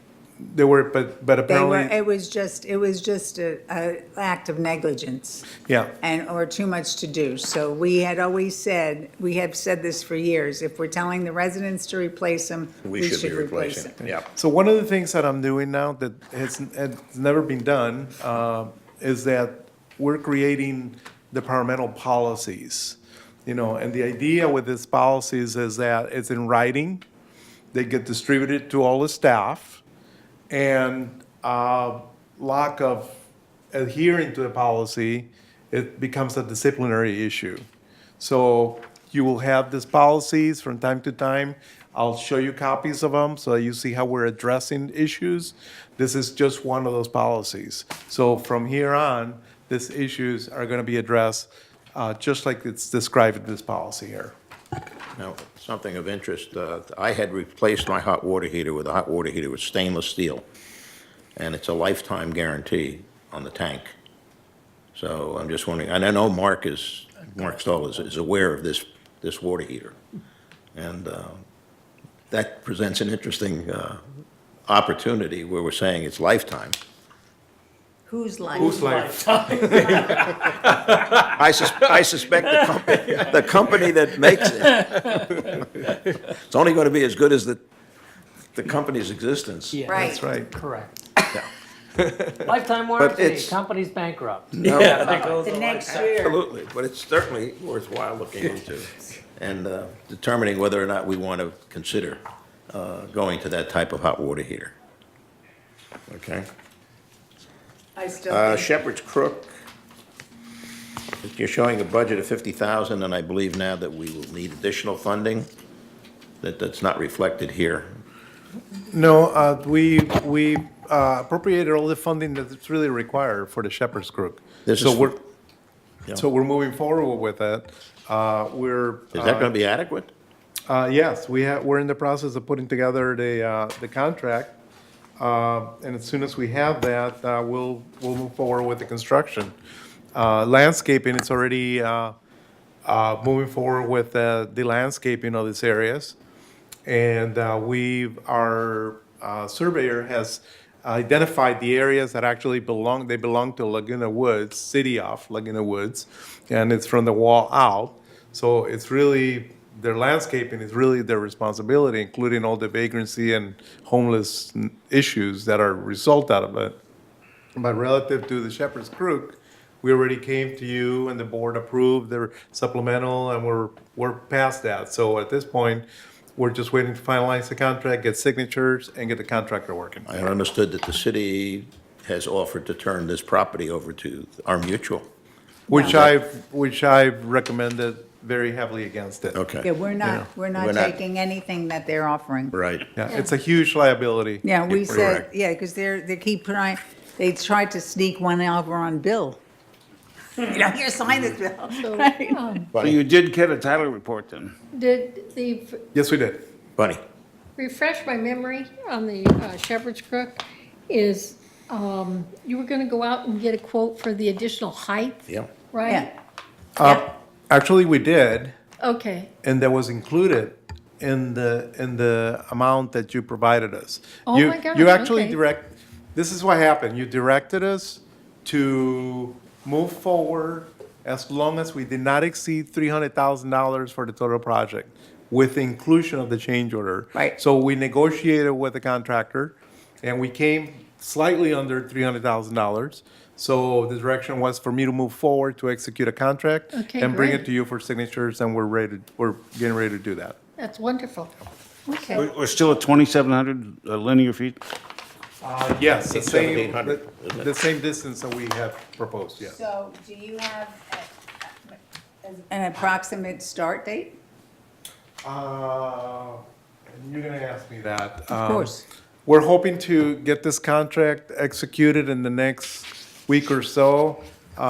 They have to manufacture the Shepherd's Crooks, so I really don't have a good date for you, Rosemary. I can bring it to the next. Because I one, see think if it would be a fabulous thing Because so I've talked about this even when I was on the Monday, whatever, because of security is so important to get the contract and to have an anticipated start and end date, because this is really important to the community, so that it could be communicated in either the newsletter or some way that this big thing, because it's a Right. big thing It that's is. being done. Yeah. It's something we didn't anticipate, like the dry rot you anticipate, but it's something that we had to do. So I think stuff like that needs press. No, I agree 100%.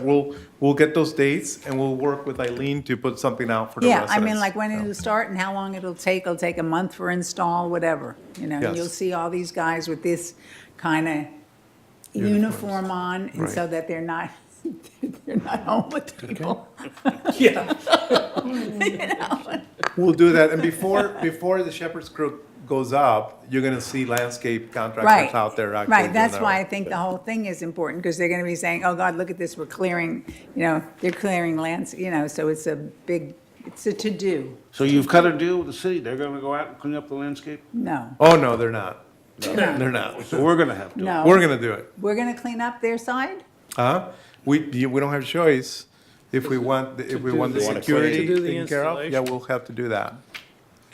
So we're doing that. Yeah, Well, just like the fire break that we were responsible for, it wasn't on our property either, but we did it. Yeah.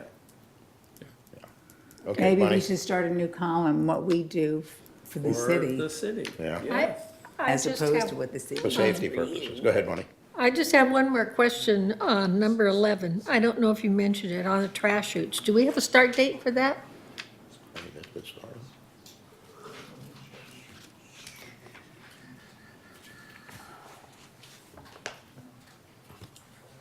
I don't have a start date, Bunny. We are working on the contract with them. We're gonna use their Pacific Waste Management.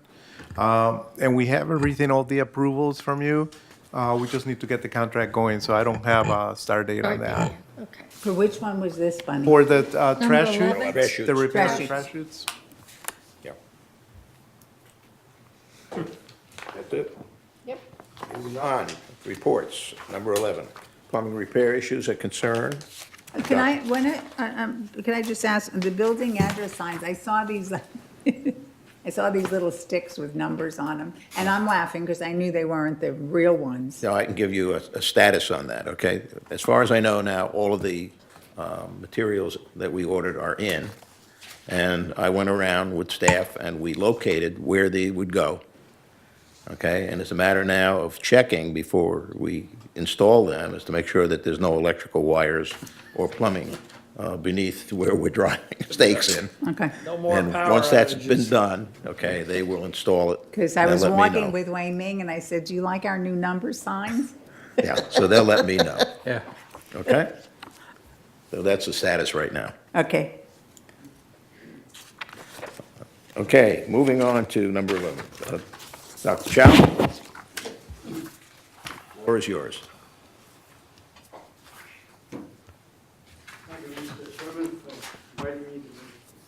So get up to the microphone so we can hear you. Right. Bert, are you going to introduce Dr. Chow? And besides just having you come up, are you going to introduce us and tell us a little Well, bit about? he actually is a resident of United, I believe. no, third. Oh, you are a He's resident of Third, okay. And we had an opportunity to hear this presentation and thought that we could bring it before the committee. And it basically is going to address moisture intrusion, which is a problem that we've been having. So he has, Actually, Kurt should be here. Because Kurt was moisture here. and, Yeah, he well, was could we here. get him back? Moisture intrusion is really isn't moisture intrusion his area? no, no, Yeah. It is his area. So maybe he should be here. I- Can you try to get him, Lori? Yeah, we could try to get him. If not, I'm ready to respond to No, I some of the know, but comments. yeah, he came in and left. Yeah, well, maybe he can get him back. Yeah. Maybe he's on coffee break. Okay, I live in 3353 Bahia Blanca, and I had a problem with the fracture of plumbing back to February the 6th. I reported problem, and quickly VMS responded and sent a technician to repair the plumbing and so on and so forth. I like reporting not only the process involved, but also the thinking, some sort of issues I come up with from this issue. First of all, when the damage happened, it can be a hazard to the resident because it happened, the plumbing bursted during the midnight. I walked by and slipped, and I have to use some walkers to walk around. After a few days later, because they had to remove my floor, laminate floor, so the furniture is all around it in my house. So I did my furniture and flip again. So this is a hazard involved. You know, I'm old age. So I like to go into this, but not to argue with too much details. First of all, I reported the problem on the 7th of February in the morning about 7:30. I haven't seen anybody, I didn't see anybody come, so I called a second call about 10:30. Then I follow up with walking to the counter, report again. Then somebody show up, the plumber show up about 12:30, 1 o'clock. Okay, if someone responded quickly after my first call, second call, I did not have to remove all the flooring from from the room and the neighbor rooms and also the hallway. They can save a lot of money for me. Replacing the flooring and also my organizer in the water damage cost me $10,000. Why $10,000? Replace the flooring is $9,000. Okay, and also there's another $5,000 involved with the detailed process of removing, fixing the plumbing and so on and so forth. I go to details for you later on. Now the whole problem I found out is third building were installed by M type of plumbing. While the early stage of Laguna Woods, like 1 through 4, so I don't have data, but I just heard about from the plumbers and some staff.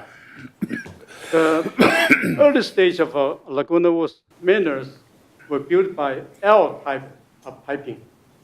The L type piping has a thickness of 0.052 inch, while the M type is 0.032. The difference is of 40.6%. Well, it's okay to build your house plumbing with M type. However, after 40 years, 50 years, it gets cracked easier, much easier than the L. So what happens, my house happens to have the M type. Okay, now the second thing is that bothers me is when the hot water pipe broke and the technician came over to fix the hot water pipe. I asked the technician if he can also replace the cold water pipe, because that one's waiting to burst in the future. So I asked him, I said, even I can pay myself, but that was denied because his boss would not allow him to do that. So that bothers me because I'm waiting for another disaster in my house. The second issue concerns me is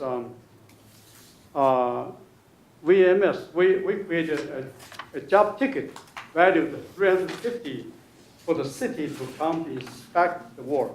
There are 2 inspection points. The first one is a SACO, the inspector. Oh no, the first one is plumbing work. The city inspector must inspect the plumbing work before the next step can be implemented. The second step is the SACO inspection.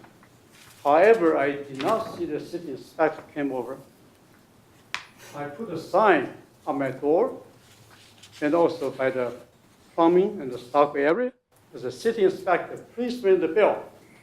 So I want to talk to you, but nobody can talk to me. I haven't seen the inspector. Okay, the total cost I estimated, VMS $5,000. Don't get scared at this large number. We have about 12 disciplines of classmen involved. 25 procedures in repair, replacing the pipes. And I happen to be a professional engineer working on cost estimate before. So this number, I use this bare labor is $18 and $15 by the different trades, craftsmen, and also the overhead. I don't know the overhead. I use 100%. My cost is about $10,000. There are many ways to fix this problem. One is for repiping, but that's very costly. There's another technology for the trenchless pipe lining. Okay, I don't want to go details on that. I think maintenance department is really familiar with that. Some of the Laguna Woods first pipe were fixed by this pipe lining technology, which is relatively new. There's also another technology called epoxy lining, which I do not recommend because epoxy lining creates some problems. The lining, the inner layer is uneven, sometimes create problems. But also, if you have to use a torch or welding to fix the pipe or another leaking somewhere, it doesn't work. Okay, to preventing the potential fracture of the cold water, for other manners, I really would like to recommend the board or the VMs to consider an overhaul, an overall checking on the potential leaking pipes and do some treatment or replacement of the pipes. So the future owners, maintenance, will not have to go through what I went through. This water moisture problem is my third problem within a year and a half. I had 2 roofing leaking. Before I moved into my building, I asked DMS to check the roof, make sure there's no leaking tiles and so on and so forth. So they came over and replaced about 4 tiles. So I thought that's safe. But short after that, it rains, it leaks. Okay? And leaked another time. So every time it rains, I use the flashlight, wake up in the midnight, and look for roof potential leaking. Okay, now my all of this been documented here on my PowerPoint. I wrote a letter to Laguna Slope of this issue. I haven't seen the result yet. I would recommending that negotiate with the city to eliminate or to test inspection of the plumbing work. Why I'm saying that, I heard from a senior staff of VMS, for the past 5 years, he noticed that only 2 spots, 2 rejects of the plumbing work and so on and so forth. 2 of the 5 years. So I have no way to verify that number is true or not. I think department staff can verify that to find how many tickets created, how many rejects were there. If the number is extremely low, we can take pictures and send the picture to the city for inspector to review the picture to determine the integrity of the repair. So they don't have to send a person to come to Laguna Woods to inspect, personal physical inspection on that, and reduce the ticket value from 350 to 175.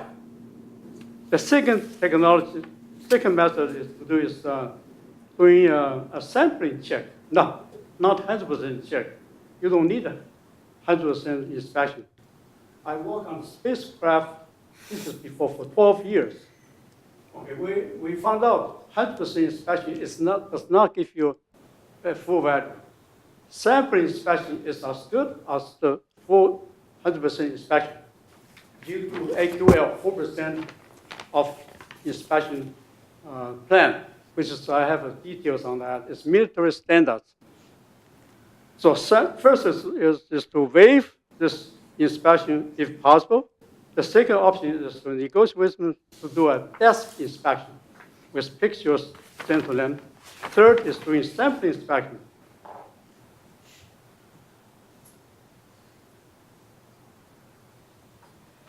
Okay, another recommendation I want to speak out is VMS assign a personal window contact for the residents who has the water problem to contact us. Because for us, it's extremely difficult to find somebody to talk to.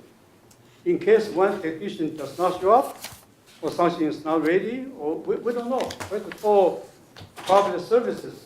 And that person has to contact the other departments.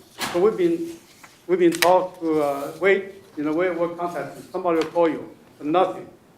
I spoke to the inspector who has been very helpful, but he's too busy. Oftentimes I have to call him 4 times until he can call me back. This is not right. I think it should be a focal point assigned, maybe a tax, a repair tax coordinator or something, so we can talk to with a phone number. Anyway, I'm not here to complain. I just want to share with you my experience of this water problem and what caused me and what has made some damage to me. And I hope that we adopt some preventive measure to prevent these things happening in the future. That's all I want to say. Okay. Okay? Thank you. We do have a water intrusion problem. Okay? And I think, last year, or we budgeted this year, $750,000, okay, for dealing with the problem But that's with epoxy waistline. program. That's for waistlines, But yes. and basically, I thought the cost last year to us for repairs was $750,000? No, not for repairs. We No. did $750,000 worth of work last year. That is correct. The mutual budget is $750,000 annually to fund the waistline remediation program. Right. Which encompasses the epoxy lining of waistlines. Okay, and We how much, also, how much have we done in terms of damage repair? For copper pipes. This gentleman's line is a supply line, not a waistline. he is referring to supply line failures Right. or pinholes in the supply lines. And to that effect, I'd like to let the committee know that we do have a program to address the epoxy end of supply lines. And there is, he is correct that we do have, there's 2 types of materials available for this supply lines. One is the L type and the other one is the M type. As he mentioned, the M type is a thinner wall material and the L type is about 40% thicker than the M type. We have, over the past 20 years, have installed the L type, the thicker copper lining and copper pipe. So there should be very few buildings left with the L type, and I couldn't tell you how many, but for 20 years we've been replacing them with the L type. Let's see. We've lined about 62 buildings since 2008. I couldn't tell you exactly how many in total since inception of the project, but 62 buildings have been lined. And last year, we came to you with a report indicating that the numbers that we were getting, this is all driven by leak Leak data. report. The leak report, which will be coming to you possibly at the next MNC. But essentially, last year, we found that the leak rates had actually decreased, and we recommended that we do not epoxy line the copper lines, but repair them as we conventionally would, because of the small numbers that we're experiencing at the time. We will again revisit that data and provide you a recommendation relative to this year's program. So that'll be coming to you at the next MNC.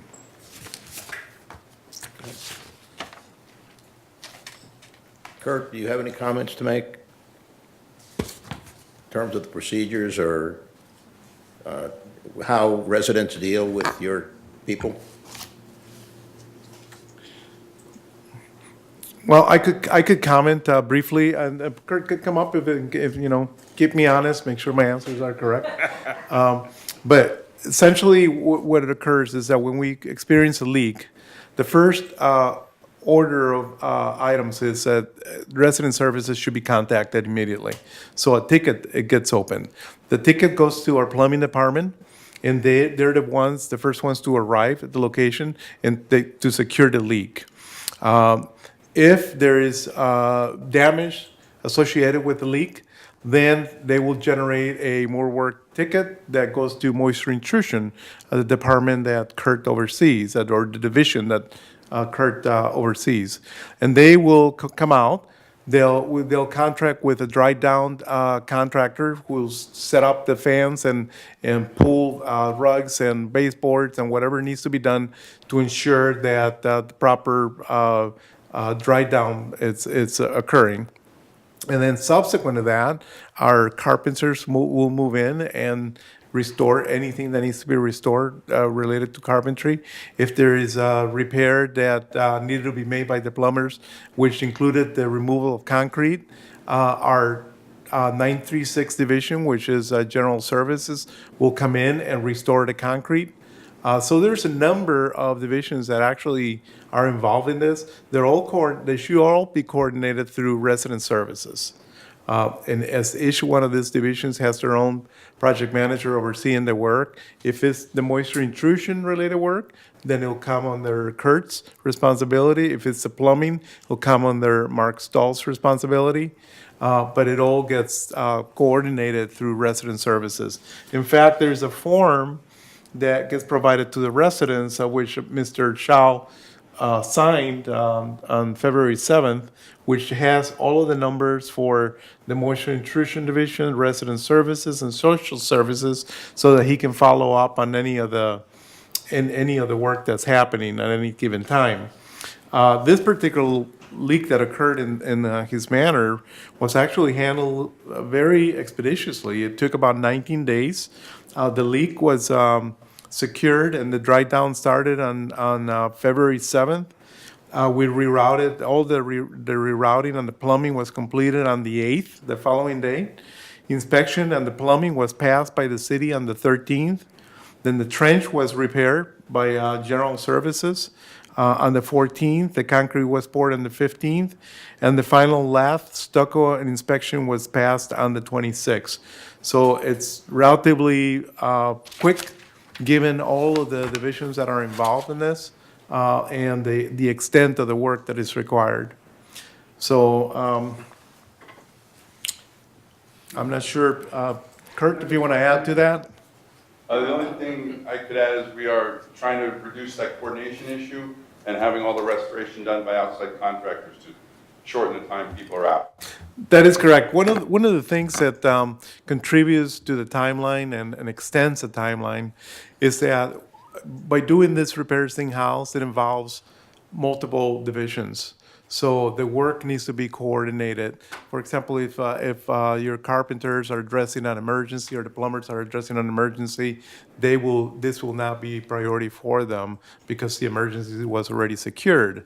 So that'll extend the timeline, and because a lot of people are involved, you end up with something, in this case, 19 days, whereas Kurt is mentioning, if we go out and get a vendor to come in and put all of those requirements under one vendor, the vendor can go to the city, secure a permit, and get all this completed possibly within a week. Sometimes, yeah. Bert, Yep. resident services, as far as I know, is not open at midnight. What is the procedure if a copper pipe breaks at midnight? Security. Yeah, security. And what do they do? Do they know what to do? Yes, security gets called on that, and they'll go out and see if they can secure the leak themselves, and they'll attempt to do that. If they cannot absolutely do that, they'll engage a vendor, an outside vendor, to come out. First they'll contact staff that's on call. If a staff is addressing an emergency, they'll contact a vendor right away. The vendor will come out and make sure that the leak is fully secured. Why would the security not turn the water off to the building? If it's a matter of just turning the water up well, because some of these valves actually have several manners that are involved. If they can possibly do that and not affect a lot of people, they will do that. Otherwise, they'll attempt to secure the leak where it's occurring. And if they cannot do that, a plumber will come out and secure the leak. My experience with burst pipes occurred in North Carolina. And when the pipe burst in the wall, it was pumping out water at a tremendous rate. You got to shut off the main. That's the only thing you can do at that point. You can't go wrapping tape around it because No. it's blasting through the sheetrock and all over the place. So I'm just wondering, I know my building, I think, has just one cutoff for the entire building. Right, they will do that, and if they can possibly secure the leak at the location, they will do that. If it's something related to a hose or valve that could be just shut Yeah, off right yeah. there, But they'll I do mean, if that. it's a main, Right, but if it's something that where they have to go out and shut the building off, they will do that. And Okay. then they'll contact an outside plumber to come out and resolve the issue permanently. all right, thank you. My one comment has to do with the resident having to have a single point of contact while all of this work is going on. What are we doing about that? We do that, that's on, Resident service. well, once moisture intrusion is involved, we prefer they contact, it's on the form that we give them all. We give them the moisture intrusion coordination phone number, and we prefer that they call just that phone number for information from that point on. So that's not resident services, that's somebody that's more knowledgeable. Correct. He'll show you the form, it's right, Okay. we give them 3 That's phone the numbers, form it's the that- top Okay. one. Sign that. Okay. And every leak is signed a moisture intrusion coordinator also. Okay. Paul, you'd like to respond? Okay, the phone numbers are listed over, which is okay, but when we call, no one answers most times, okay? And we just sitting there waiting for the response. I stated before, I made a phone call 4 times. Each time I left a message until the last message says, if you don't respond, I'm going to write to the globe. Then the person responded. This is my true experience. Okay. I have been professor for 12 years. Okay, I'm not trying to lie to you. No, This happened to we me. believe you, believe me. He did call us 4 times on the weekend. He called 4 times between Saturday and Monday. We called him back on Monday. Yeah, well, there has to be something that's done On weekend. on the weekend. He was in the dry down phase. He was calling to find out when dry down was going to be complete. There still has to be somebody who calls people, otherwise they can, if they're given the phone number, it has to say this is only a Monday through Friday phone number. We talked about this before. The psychology of dealing with the residents when they have a problem, it has to be the psychology of dealing with the residents when they have a problem. You know, and that's something, you know, when you have a problem, everything is hyped up. You know that, you know? Yeah. So the thing is and it's very difficult to get that through to the people who are even dealing with them, that, you know, your entire personality becomes magnified, you know?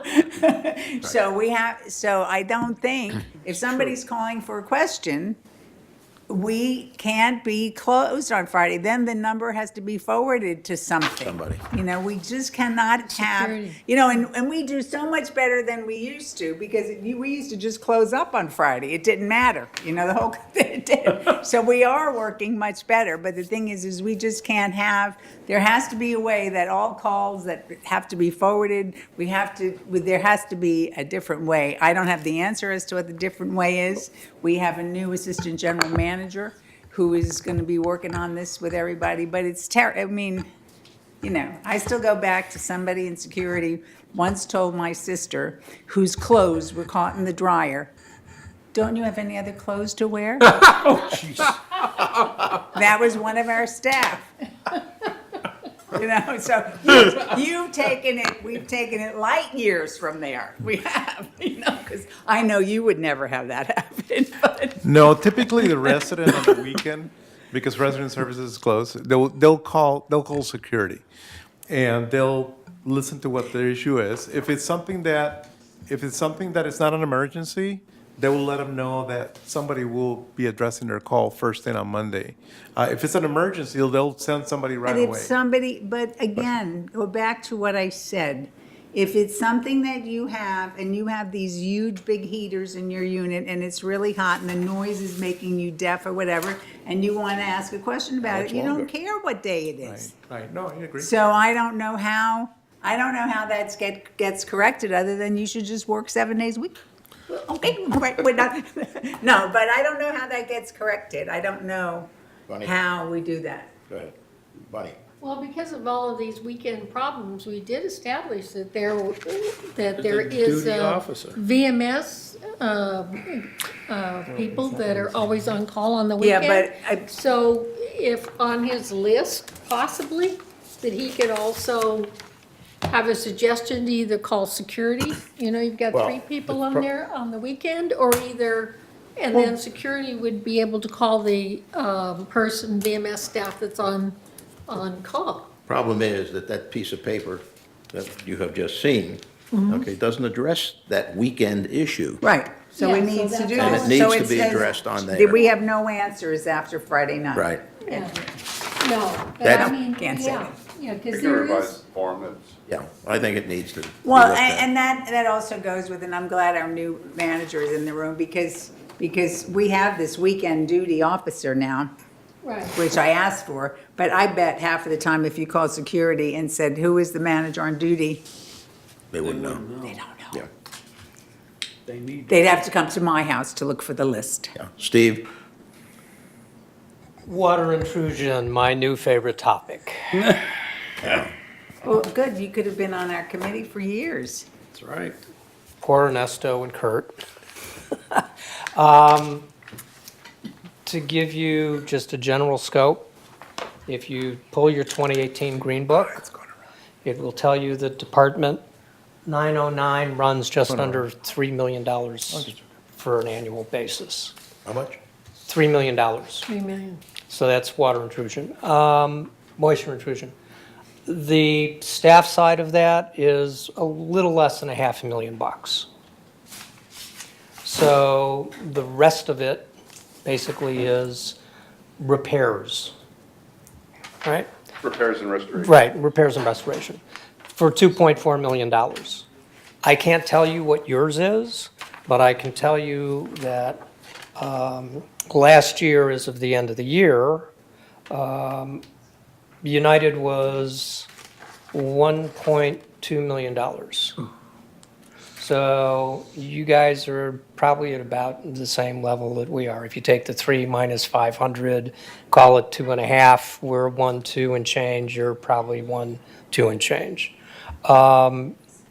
What we have not been aware of is that our damage restoration to the plumbing leaks, not rain leaks, not waistline, but that the plumbing leaks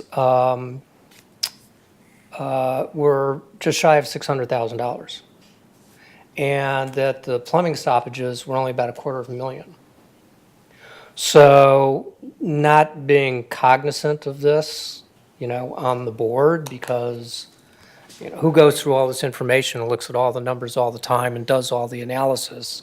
It wasn't until, that this started to come up a little bit in United, and when the treasurer started to raise it. And one of the things that we found is that there is a lack of data as to where the leaks are actually occurring. So a plumbing leak can happen at multiple points.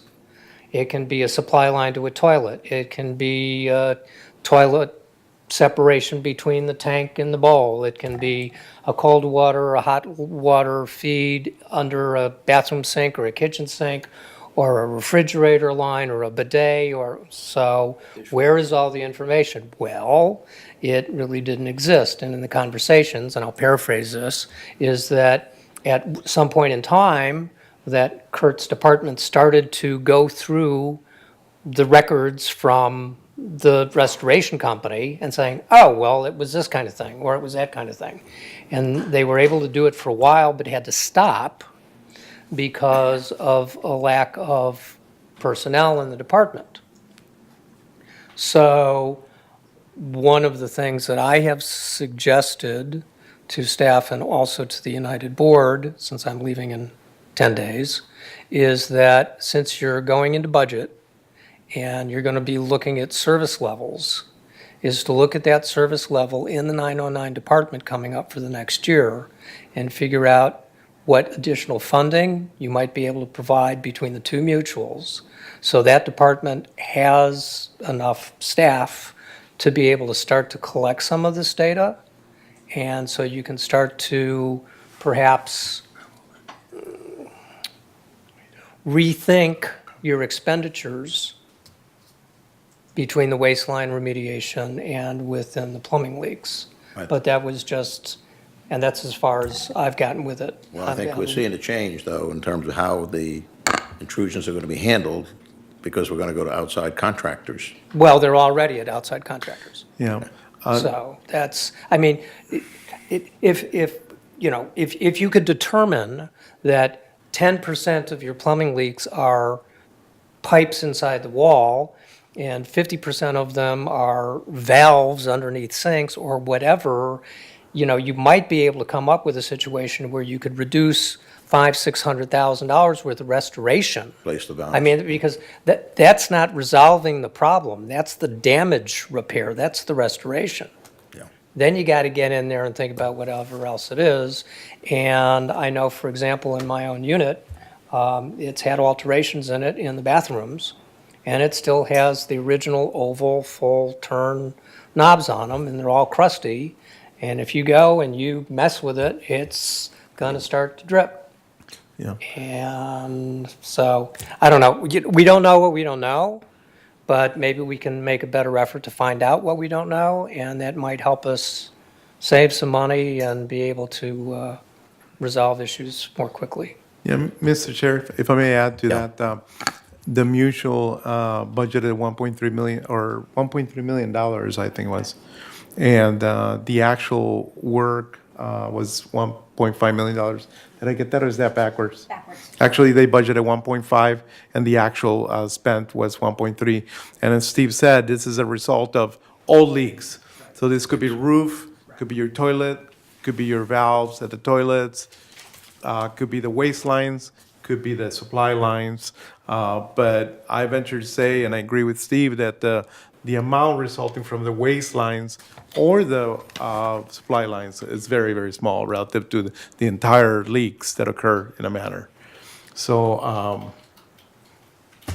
and we are in the process, as I said, of putting the numbers together on the leak rates for the supply lines, and we'll bring that to you next time. Okay.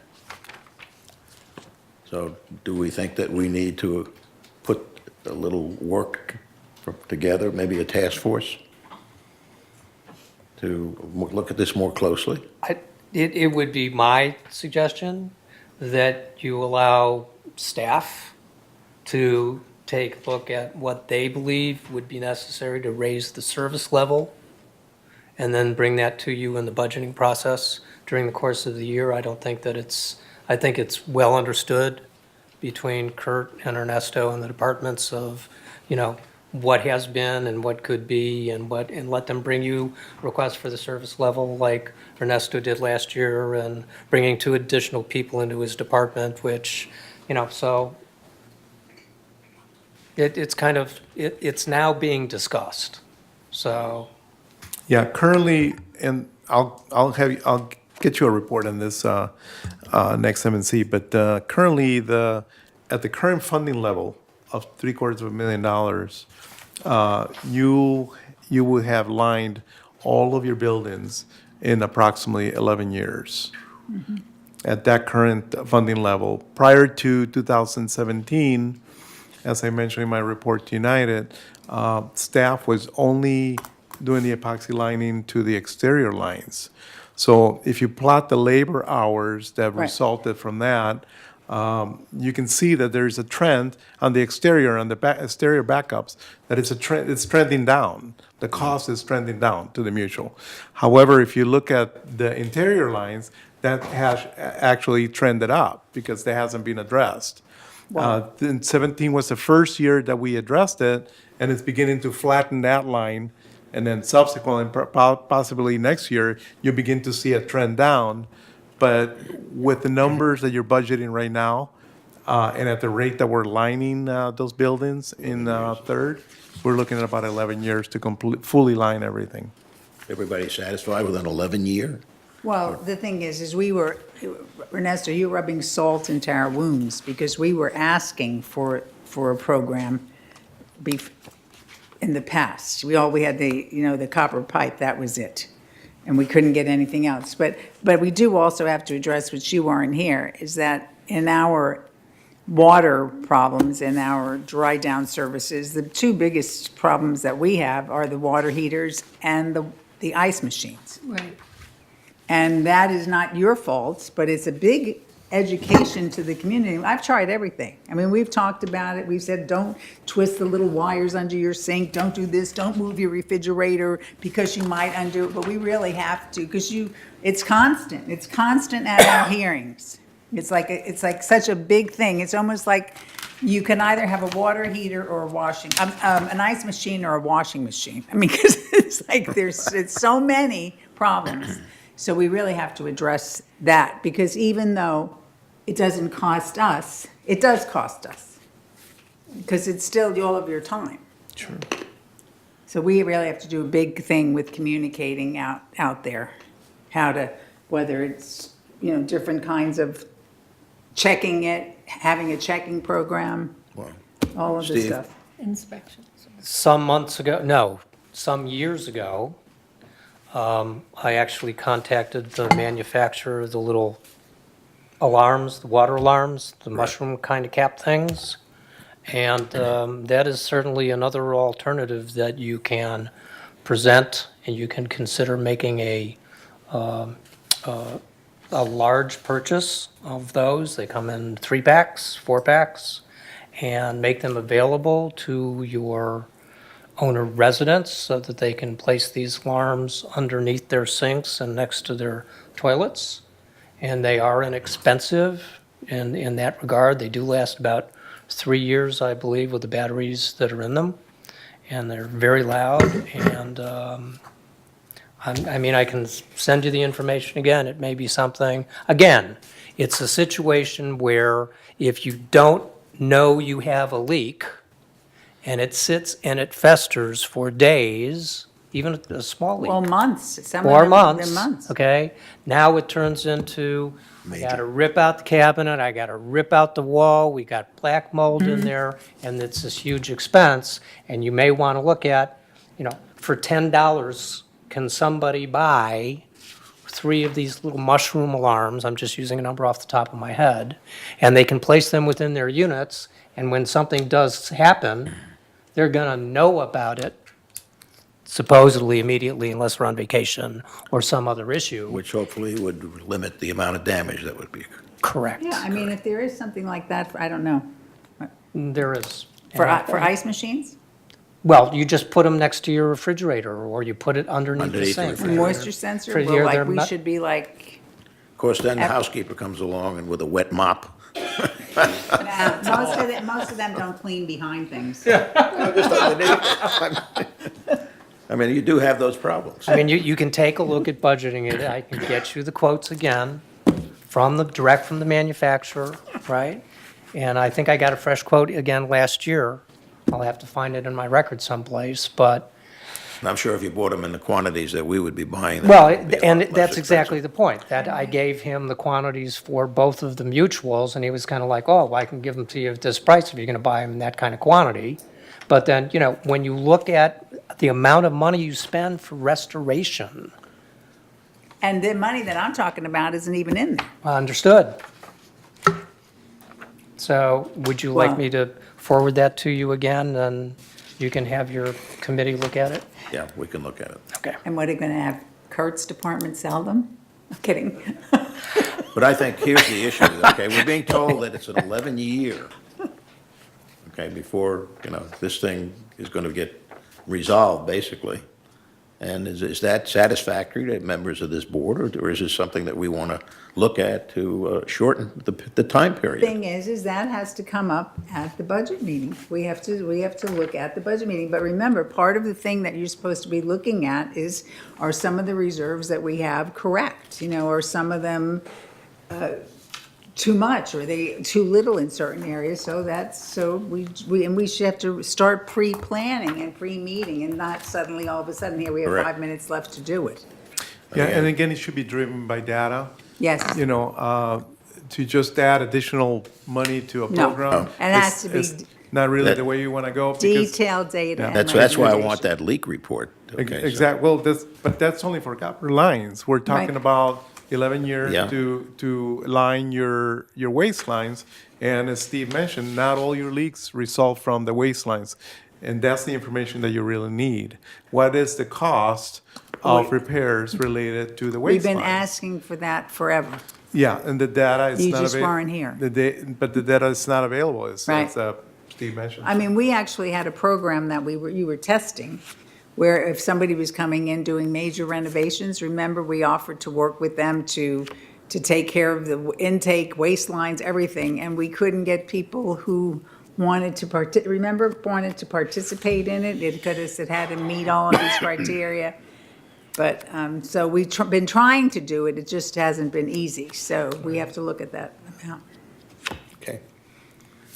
We have no resolution, sadly.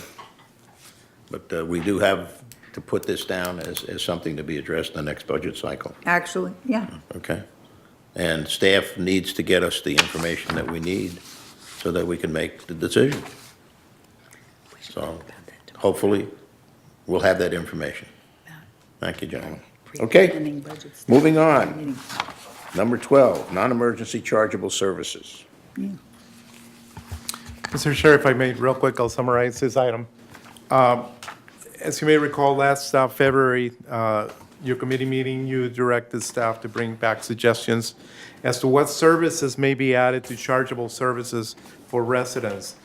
Since the third mutual will not be participating in the handyman services program at this time. So we looked at that. As you know, the Davis-Sterling Act permits the staff to perform emergency services, chargeable services to protect mutual property. The member himself is responsible for any damage caused to mutual property related to any problems from the manor. So we looked at the number of items that are currently, But we're talking about non-emergency. we're talking about non-emergency, specifically non-emergency maintenance chargeable services. Okay, So we looked at that list. Last year, we budgeted 880 hours of staff time to be allocated towards those services. This year, we are recommending a list of about 18 new items that you may want to weigh in on to see if you want them added to the emergency services list, so they can be offered to the residents. We don't have at this time what the impact will be on staffing related to those services. It'll be difficult for us to estimate because we don't know, even if they get added to the non-emergency chargeable services, we don't know how much they're going to be used. However, we provided this list for you to take a look at and deliberate on it and see if it's something that you want to add it to the current list that you have. We provided a resolution which shows that you're adding non-emergency, additional non-emergency chargeable services to the list. So today, we're looking for you to review and approve the revised list and perhaps add or subtract as any items as you see fit. Yes. so, excuse So me. does anybody have any suggestions on? So just to be clear, so we're looking at agenda item 2, page 3 of 5? Is that what we're looking at? Agenda item 12, page 3 of 5. Agenda item 12. 12, 3 of The new ones 5. are in red. So the new ones are in red. That is correct. So what you want us to do is to look at this list and see if is anything missing that we know of, or anything Ed, that we don't think is necessary, but we might want to add? Right, or if you feel that some of the items that we've added are really not, do not belong on that list, then if you could give us that direction as well. We feel that this is pretty inclusive of what typically occurs out there, and would expand the services that staff can provide to the residents on a regular basis in the absence of a handyman service. But again, we were looking for direction from you to let us know if that's appropriate. So, So I'm now what we should do is we should just have without taking your time, well, no, I've got a whole list here of things that I'd like to add. so we're gonna do that now? Yeah. No, what I was going to Watch suggest, unless you want us to take out our PJs, Well, we should is maybe we wanted, now that he gave us this list, that maybe you take it aside with some of your committee and look at it and then give it back to him, because the other thing is, I don't know, does the cost matter, or all of the costs are gonna be TBA? I have no idea.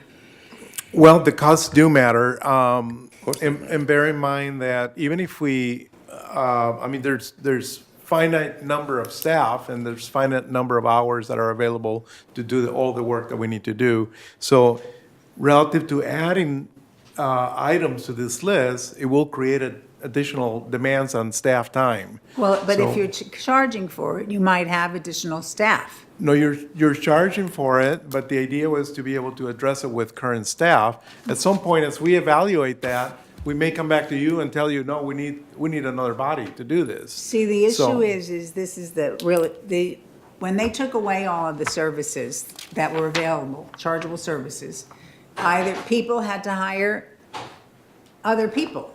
And a lot of people aren't comfortable with hiring other people. They want to hire people from the outside. They don't know if these little neighborhood handymen are reliable and all that. So they feel that if they hire your staff, they will be reliable, that it's not just going to be somebody who's going to say they have a card printed that says they're a handyman, but it could be me coming out like the handyman, forget it. So there's a good amount of reliability in it. So I believe that if you offer this, and we're not overwhelmingly expensive, that people are going to use this because they're going to feel more secure, don't you? I mean, I would use it. I would. Yeah, So I think that we just have to look at the list to make sure that Well, we're happy with the list. What do you think, Bill? I took the time, and I, got a few questions on the list. Okay.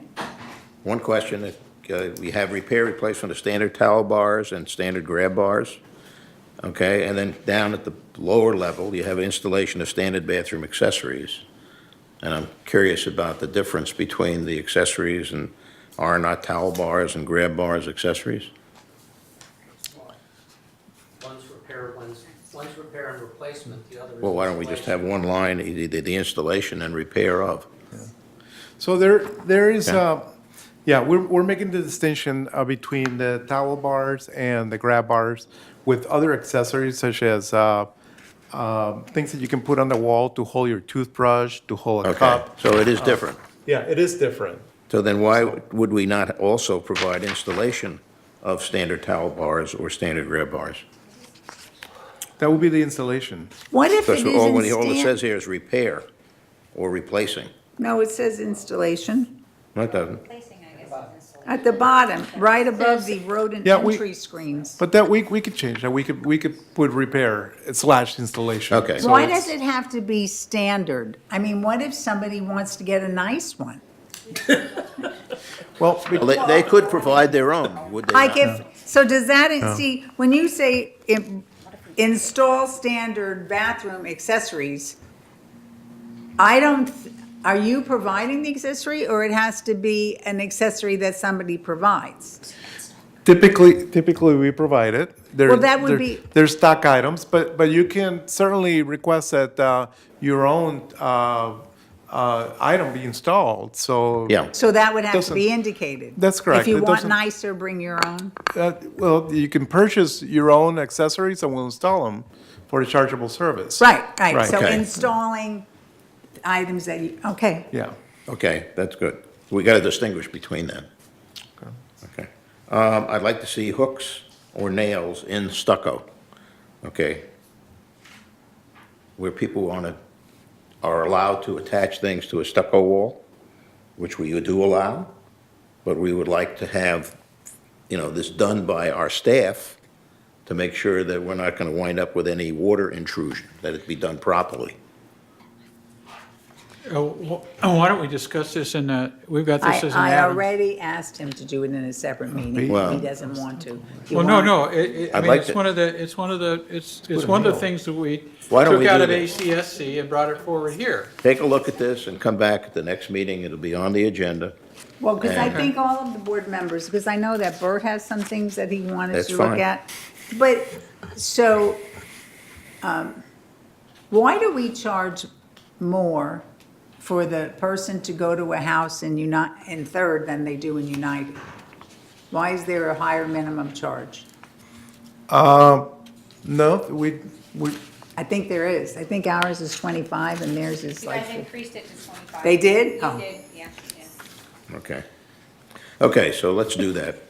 And we'll, Okay, so Bring Lynn, this back. Lynn, do you have a copy of this? The Could you next- give your input too? Because Lynn would be good. But do you still want to deal with this wall hanging thing in M&C as opposed to ACSC?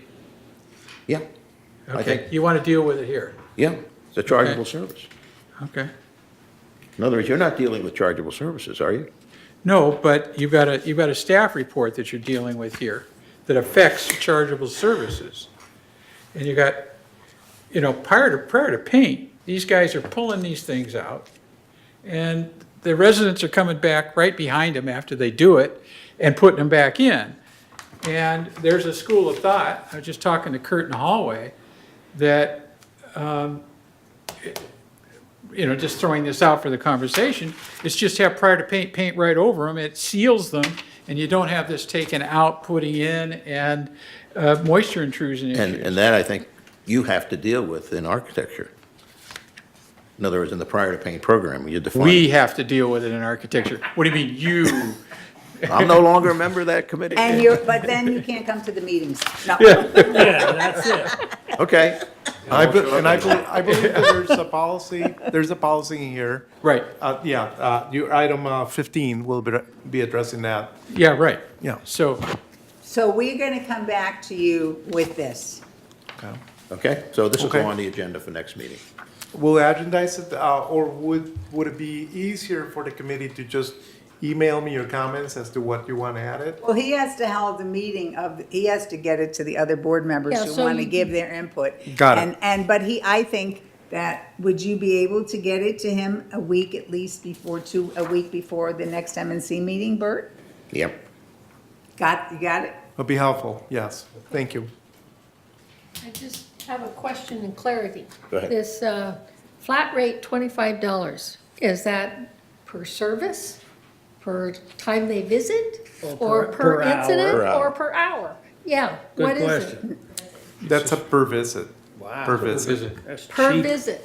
No, So, You're but that's showing just, up. that's That's just to showing show up. up and ring your bell. That's right. That's Oh, I it. know, but I mean, you call anybody outside the gates, Yeah, but it's they didn't- $75. That- they At didn't- least. Yeah, I think Minimum. that would need some clarity also. Like, are you gonna charge per hour? Like, say somebody wanted a light bulb put in, and I'm not talking about one of those. Like in my kitchen, I have ones that have little prongs, and you have to be like an expert to get the light in and stand on the ladder and all this other stuff. So then how would, and some people can't do that. They can't put in those, what are those lights? Neon, what are they called? Ballast? Yeah. Yeah, they can't put those in. You have to be skilled. It's not a guy thing, a girl thing, a woman thing. So, It's So interesting. it will be, I looked yeah, at this it's list. the rate, the same rate would apply. It's a $25 flat rate, so. but $25 is to come to the door. It's not Be to do careful any what you work. say. How much work? So then how much is it per hour? I think that they would assess it, and We use the bill rate that we have, and I don't have that bill rate with me. Okay, so we have to work on that too. Okay. Yeah. Yeah. There's a specific bill rate that's So we calculated. can have it clarified. Okay. And, you know, just as, I didn't catch the first part of the conversation, but essentially, this may feed into the idea of the handyman. That's It what may I'm actually looking be cheaper for people to sign up for $200 a year. Yeah, but we didn't want that because we don't think that we're gonna be able to handle it. So we're gonna see how it goes. That's why we were. That's testing correct. this. We don't know yet. I agree with you that that's why what we decided, but essentially, we're gonna see how United does with it. But the other thing Based is- upon what's here, okay, that if we do decide to move to the handyman service, all of this goes away, because this is all handyman work. Correct, but except for, I don't think the screens should be on here at all. But We'll we'll have to talk figure it about out. that at our Yeah, we'll meeting. have to figure it out. I Yeah. mean, a screen man is called a screen man. Okay? Moving on. So this is the next meeting. Okay. So are you gonna call a meeting of the board, or you're gonna just take care of it? Or you're gonna I have, will contact members of the board. he's gonna ignore me. He's gonna do that on purpose. I think we could just write a note to the members of the board. They each have a copy, and they can each come back with a list. Okay? Comments, okay, Yeah. that's a great idea. Okay, 13, department policy for water heater replacement in standalone laundry rooms. Yeah, as you may recall, you asked us to write a policy for replacement of the water heaters and the standalone laundry rooms. There were initially 2 water heaters placed per laundry room. There were 50-gallon water heaters, very inefficient. We disconnected one of those water heaters, and they're essentially sitting there waiting to be used in the future. So the policy, we've created a policy which is attached in your report, which puts it in writing so that you know and staff knows for a fact that these heaters will be replaced with the existing heater that's available. And when that supply of heaters is depleted, we'll move towards more energy efficient 20-gallon heaters. In addition to that, what we're going to be doing is we're going to be inspecting these heaters during their mid-cycle to look at their heating elements to see if there's any problems. The issue that just recently occurred at 5515 was related to a heating element that essentially rusted out and shorted. And that could be resolved by looking at it mid-cycle of the warranty and see if the heating element is in good shape or it could be replaced. So this policy codifies that for staff to follow that, and includes all the items that you wanted to be put in writing. So 5515, that was an 80-gallon tank, and I believe because they were redoing the floor, the problem wasn't the short, the problem was that they moved the tank. well, no, I think the heating element was very likely ready to go. And then because they moved it and to relocate it to be able to do the floor, they probably caused it to go even faster. But it was ready to go. If it would have been inspected mid-cycle, we would have cut that and would have been able to replace that heating elements and the water heater would have lasted for the warranty period. That problem was the rupture of the tank, though, right? The what? The tank ruptured. No, it was the water heater itself, the heating element actually shorted, and the tank did rupture. Right. Yeah. Yeah, okay. Bert? Yeah, Just an FYI. So when United replaced all the hot water heaters in the freestanding laundries with those Ream units, the Marathon 20 gallons, 20-gallon, yeah. apparently now, from what I'm reading, those new units at a price point of about $600 a piece on an individual basis, not putting it out for RFP, now have lifetime electric water heater warranties. And I found that at Menards, and I kind of scratched my head and said, really? lifetime warranty, They're not staying. you know, like a sales thing. They've got it right here on the site. It's the actual PDF from Ream. And they're now, as long as it's owned by the original purchaser with a proof of purchase, and the water heater is registered online within 90 days of the installation date, and the tank is an extended lifetime warranty. Parts extended to 6 years on the MR series. So it's originally 5 and then it's additional 6 years? No, the tank is lifetime. It's the Tank is parts that lifetime. aren't. Okay. Well, and the parts being the The valves. element, Elements. the element itself, or The the valve. blow-off valve, Yeah. or whatever the case may be. But those are incidental to They're the re- issue, And they're replaceable. where you had the short in 5515 and the tank ruptured. If this is a lifetime warranty, they're pretty much telling you, you're not going to have a tank rupture with these polyethylene tanks. Right, and that's what we'll be purchasing, the polyethylene. And at the time, we're not there yet, but at the time when we're ready to make this replacement from the 50 gallons, we will probably go out to bid and do a little bit of research and make sure that we're getting the best tank that we can possibly get for our money. So the 10-year cycle, or that we have today, will no longer apply. Well, it would apply because we say, or the warranty, the life cycle. Well, if you had a lifetime warranty on something like this polyethylene tank, Right. then probably what you would be doing is, as Ernesto says, at some cycle period, 4 years, 5 years, 6 Replace- years, you'd be replacing Replace an the element. element, and you may want to and you'd replace the be valves after 10 years. Testing the TP valve on Right, top of it, right, if right. that needed to be replaced. Yeah, and just bear in mind that the warranty is limited to the tank. So if Yes. the tank Right, ruptures. that's correct. It's only limited to giving you a new tank. And most of the damage will be because of a tank rupture, although the valves could also The create a damage will problem. not be part of the warranty.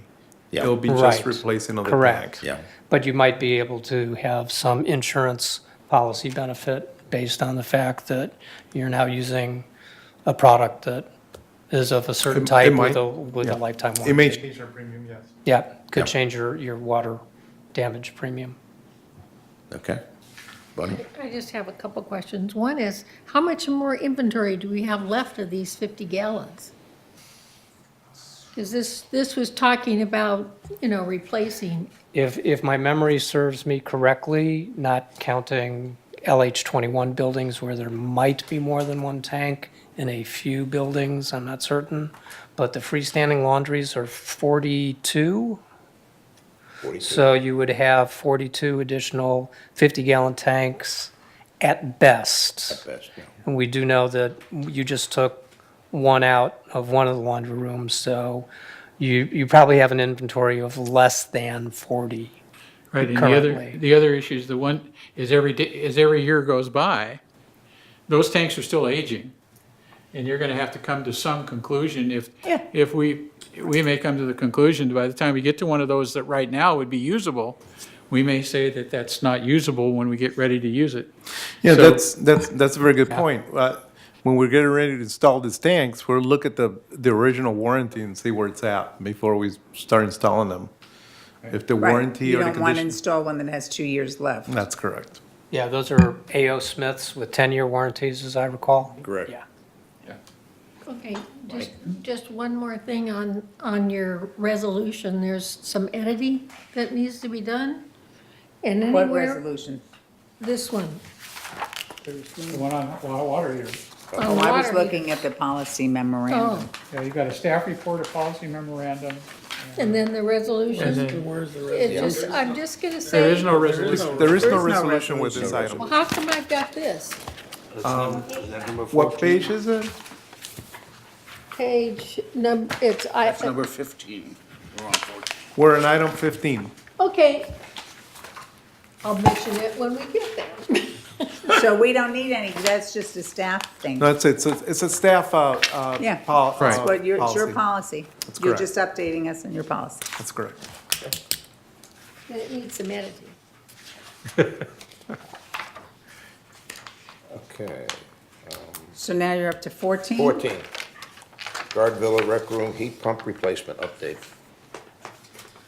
Yeah, this was essentially just an update for you. I believe that you requested the information, and it's regarding the heat pumps that we're going to be replacing in recreation rooms 2354, 2371, and 2372, which are no longer functioning.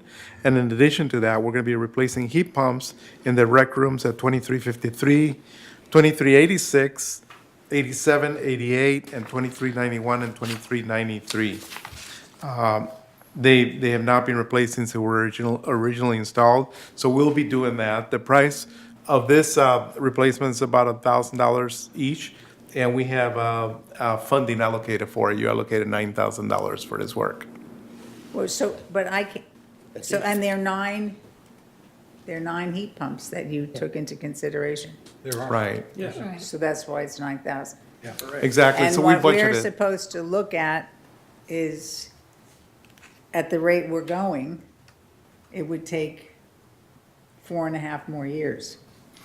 Or whatever, 8 nines are 54, it'd take 7 more years, thank you. 8 nines are 54, 8 sixes. But not are- all 53 8 have. whatever, But- 8 sevens, Yeah. I can't add, all right. Right. And then 8 nines are 73, Right. right. So it's gonna take us, whew, I'm usually great at math, it's gonna take us a number of more years. That's correct, but So we remember, were going to discuss, could we speed it up at all? But We- we did speed it up this year. you did.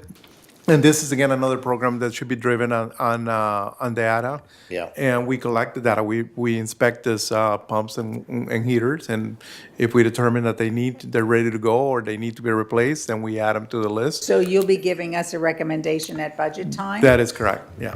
You look at the maintenance costs, is that what the criteria? How much we're spending on repair? I don't think we repair them. Well, We I don't just think turn that- them I don't think off. we repair them. I don't think think we we're just say, repairing. "Forget it, There, it's not there's gonna some, there are minor maintenance that goes along with it, but the repairs, Yeah. there's no repairs to them. Okay. It's, with that, it's like then we would buy 500 little fans that would be stolen. There you go. So that was the former way. Use them for frisbees. Okay, here's a resolution. Throwing fans. 15, revision to the alteration standard 12, exterior wall attachments. I need a There's your motion. resolution, buddy. I need a motion. Shouldn't this be your resolution? No motion? Shouldn't What this is the be motion? shouldn't this be an architecture resolution? Why is it an M&C resolution? This should be an architecture. But It's somebody in architecture exterior. kicked it over to M&C. I mean, was I'm telling that, you, I you? don't know, it wasn't me, I wasn't there when this happened. It wasn't me. I was sick. Well, it Rosemary wasn't was me there. either. I don't know who it was. It was probably Kurt. No, I don't think Kurt's confused too, why we keep bouncing these standards back and forth between the two committees. Yeah. I think the reason why we were tossing it about is because we got into so many different things, like some people put up religious symbols and it was a lot of, I agree that it should go back because the items I have, I'm questioning a couple of things, really are architectural issues. we could keep this up for the year.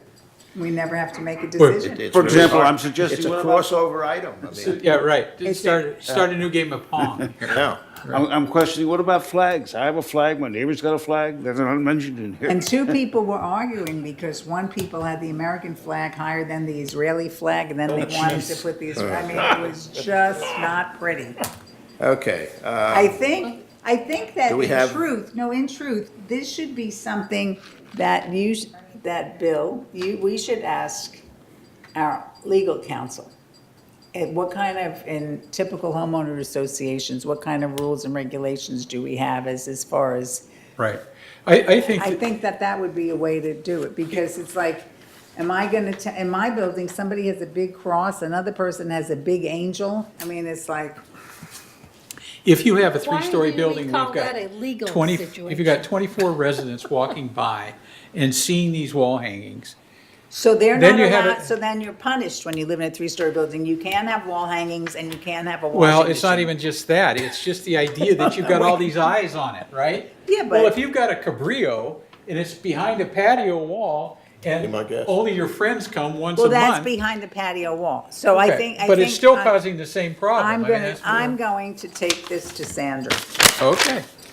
Why would you take this to Sandra? I'm going to ask her if there are typical homeowner association rules, typical homeowner association rules that relate to exterior hangings. Typical. Okay, So we okay. have a starting point. That's what I'm going to do. But it's not a legal issue. No, it's just, Right. if she would be able to give us to, no. Yeah. Because if she says, no, there's nothing typical, you could do whatever the heck you want, then, or you have to be really careful because this government agency is gonna be after you. Because I think that we can get into trouble. You're gonna let me Because- hang my swastika sticker? Yeah. But- that'll No, get but you you in don't, trouble. you don't want. We have to- some, okay. we And have on some, the breezeway resolution, it talks about nuisance and. Kurt's here asking why you What? bumped it. It's a phys- it's a Mr. phys- Chair, it's a- Kurt's here if you have Right. any questions on any sure, of it. because you're physically damaging common area property, as far as I'm concerned, when you're going into stucco on an exterior wall. Right, That's why I brought up this issue in terms of chargeable service that says if we have defined the wall that we say you can hang something on, okay? then the Okay, chargeable we service can will come drop the out. subject until I get some typical information. Kurt, Well, why don't you Kurt, get why Kurt's- did this Kurt's come thoughts here? on it, too? well, can I mention that we need to edit it, because all the We're wheels not- and we're the not even mains doing need it. to be changed to shall. No, but we're not even up, we're gonna shelve it. we're talking about wall hangings. Kurt Why has did a we bump it question. out of Kurt, the floor is architecture? yours, go for it. Kurt, why is this back in M&C when people are saying, why Yeah. isn't this And architectural? don't say I Hey, said why? to do it, because I'm not gonna fall This for is it. item 15, page, I honestly do not know. It was at the board meeting last month. Oh, It was my on the God. agenda, and when I came down to the board meeting, it wasn't on the agenda anymore. Yeah, we had two No, no. items on there, and one went back to ACSC, and Right. Steve Parsons wanted to go to M&C. Okay. He is the one that. Oh, see, you always And that's why blame, he's not he's here. gonna blame. He's not here to here defend take- himself. He's not here to He was defend himself, so I afraid. used him. No. And if he but I was here, we would distinctly- have blamed somebody else. I distinctly You're giving me a headache. remember. I think it's because all the work gets done here.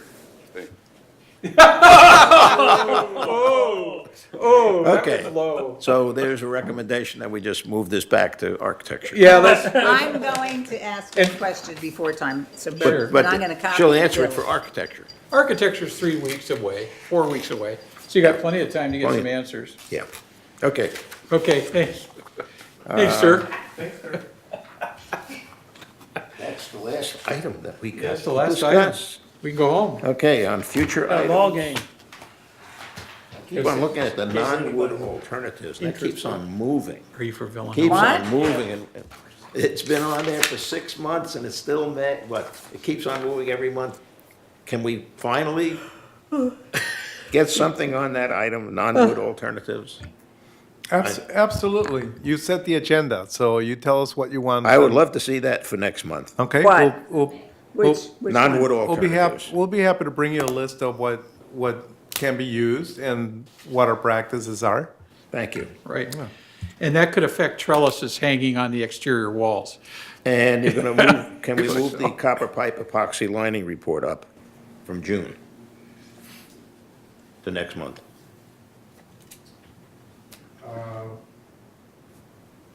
I'd like to review that with staff before we do that, and I will email you and see if we can put it on in the next Okay. agenda. Anybody else have any comments? Weren't So Weren't we supposed to get the dry rot report in May? No, that's in. No, the consultant is gonna be. April. April. It is April. This Yeah. is April. Yeah, the It dry, is April. In April. It Second. Was it April 14th? So that's what I said. Are we gonna Yeah. have it at the May meeting? actually, it was, no, it's a little late. We will receive it on the 12th. Staff will be receiving it. So- So we'll review it, we'll kick it back to the consultant if there's any changes, and it'll be brought to you in May. May. That's what we Okay. had said, May. I have it written down. Right. But a few of us will be in on that meeting. No, that's fine. I'm talking No, yeah. about, I was talking about items for future agendas. Okay, we could add that, that's an item for future agenda, but it'll be next month's agenda. Well, yeah, we're gonna put it and put May next to it. May. True? Okay. Question? you have a closed session today? No. No. Why do you want one? No, What would you like? Oh, yeah, you could. I. This is the issue of dryers? Yes. Yeah, yeah. We're not discussing dryers until. No, this is an issue of surrender. Oh, we're talking, oh, yeah, I was going to address it tomorrow at the, Closed finance? no. Officers meeting? We're having an. Actually, it is- we're having it an is a no, finance issue. We're having an officer meeting tomorrow, the board, so I was gonna discuss it with them. Is that an open Well, meeting? while The I'm officers here, if you would. How can you have a closed officers I'm meeting? not, That's- because you're just meeting with the officers of the board. But it's still Setting- closed. Just coming, The man just that, coming the up man with that just ideas. presented, he got all the information, though. Okay, well, I didn't know if So- Juanita was ready for us to present it. Or if you want, and I mentioned this to Juanita, if you guys want to invite me to your meeting so that I can give you Well, Well, no, because the thing is Juanita said she was gonna let me know when she had enough information. So if you have it, then she just neglected to let me know, so we could present it at M&C, because it is truly an M&C issue. Well, I think there's plenty of information to be presented. That's fine. Okay, so we'll have a closed meeting. Well, you can't suddenly Can't have have a it. closed Yeah. meeting, you can't, Wouldn't so, announce. so Gotta have you notice. could, but you could discuss, the thing is it could be an open thing. We're not discussing we don't have to discuss the award of contract. You're basically discussing a situation that people know about and our potential solutions. So, would you like to discuss it now for a couple of minutes? Yes, Yes. But we didn't add it to the agenda, so now you want to add it to the agenda? yeah, we'll add it to All the right, agenda. okay, because it's an emergency. Right. Right. You could have an emergency closed meeting. I think we could put it on open for now. Okay. I probably should have mentioned it when you guys were Okay. doing the agenda, All right. but being an advisor, I didn't think it was my. I have reached out to the manufacturer of the coin boxes for the washing machines. Could you do the history? Okay. Yeah, the but I history- just The wanna- history is, in Third, we have a situation where we have had theft of money from the washers. As has United. And we had it, and we actually have the person, someone was actually caught doing it. And then we found out, so we figured, well, that's okay, the person was caught doing it, we confiscated the keys, we're done. We didn't know, because we weren't given that information, that this same person was involved in the situation, because, you know, we were the innocents. He was a renter, and we called in the owner. Like, hello. So it also is happening in United. So the situation is we've had machine boxes broken into, and they're getting more in United Not because they even pay broken more. into. He had keys. Yeah, Well, keys. if you're not opening it legally, you're breaking into it, so to speak, without a Theft. hammer. Theft. So so the thing is I thought we confiscated the keys, possibly he made a number of sets, So, doesn't matter. yeah. So the basic thing is Juanita approached us about, did we want to go in with them to get new coin, and you boxes. can give the coin mechanisms, boxes, whatever, because it would lower the price. So I said that we would get the information, because it had to be presented to our committee, it had to be presented to Ernesto, and we had to decide what we were gonna do. So Here you go. firsthand information, not hearsay, is that the cost of the boxes, when I made an inquiry to replace these a year and a half ago, to get rid of 348 keys for the combined 1,225 washing machines that are in United and Third, didn't get any traction. So now with the thefts, and we have no idea how many other keys still exist with this original perpetrator or others, because we don't even know how he acquired the keys, but because he worked in the security department, yeah, they didn't have to get lifted out of the warehouse or something. But the bottom line to this is, for a cost of the last quote that I got, which was a year and a half ago, was $17 per box. Okay? You guys have something just shy of 525 washing machines, as I recall. Okay? Forget the cost of combining the order or not. The concept here is to re-secure your machines from any further loss. Implement a route-based key system rather than having guys walk around with 350 keys and sit there and stumble with sheets of paper, right? Today is Monday, here's the orange key. At the end of the day, the orange key gets checked back into the safe. The next day, here's the blue key. Use the blue key on the day. Get all of this done. I'm checking on the lead time, I'm checking on the price. The basic cost is $17 for the box. That was 18 months ago. I don't know if there's any increase. I did get a hold of the Western rep over the weekend. He's looking into it. Okay. There would be freight on top of the cost and tax, because even if you buy it from out of state as a corporation, you still have to pay the tax on the goods. So, call it 20 bucks a box. Call it 500 washing machines, whatever the number is. Okay. 10 grand. And What about install? the install is not an issue, because when the guys go out to collect the money, you're going to have one guy, a third man, who's going to be walking behind them with 4 boxes for the machine, and he's going, when they empty the money out of the 4 machines, he's going to take the 4 old boxes and put them in a box and bring in the 4 new boxes and lock them up. So you're going to have one guy for 3 days on the same day that it's collected. So pick a cost, 20 bucks an hour for 7 hours, $1.40 times 3 days, $540 for the labor. The interesting thing about this is,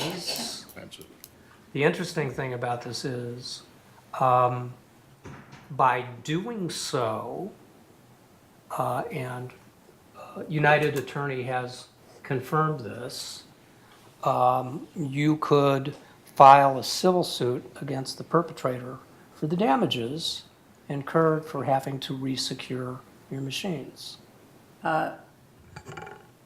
It's already in the hands of the police, so I don't know. No. Civil. Civil. No, so I'm saying, so I guess Tim would be civil? Okay. No, I have a your que- I attorney have a would que- be I civil. have a question, no, I have a question.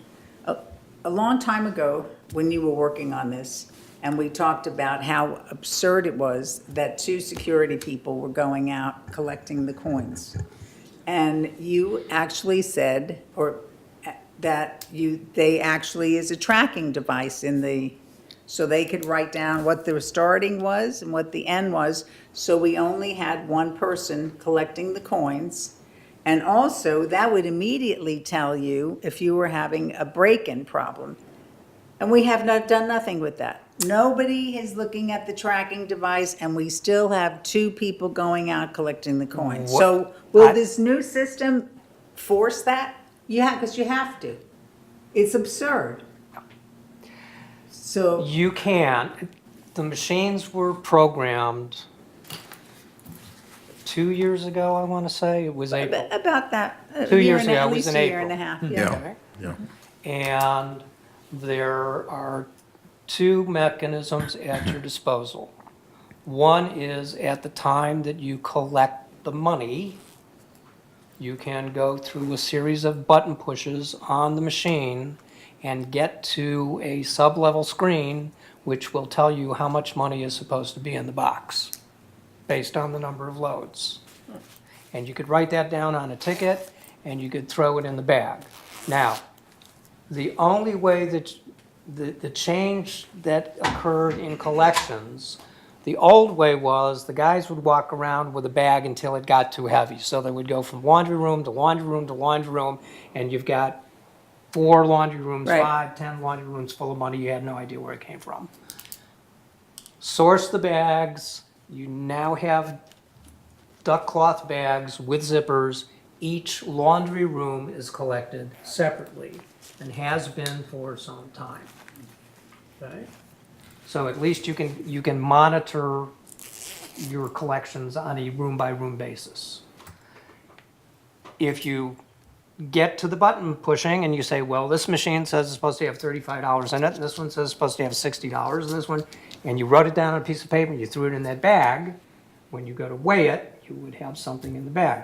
Of course, that also presumes that the person that you have collecting the money who's writing the numbers down is writing the correct numbers, not saying, I'll just take $1 off of every one of the machines and I'll take 4 quarters out of every bag.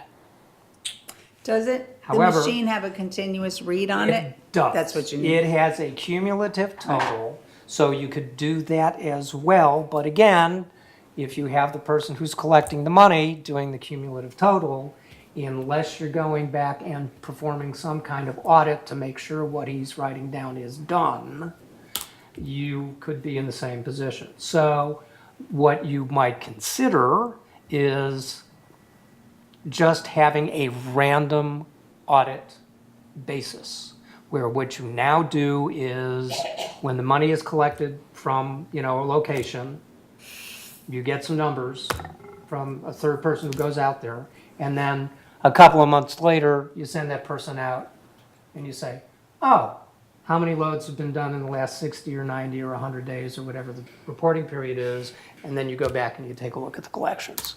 But the problem that we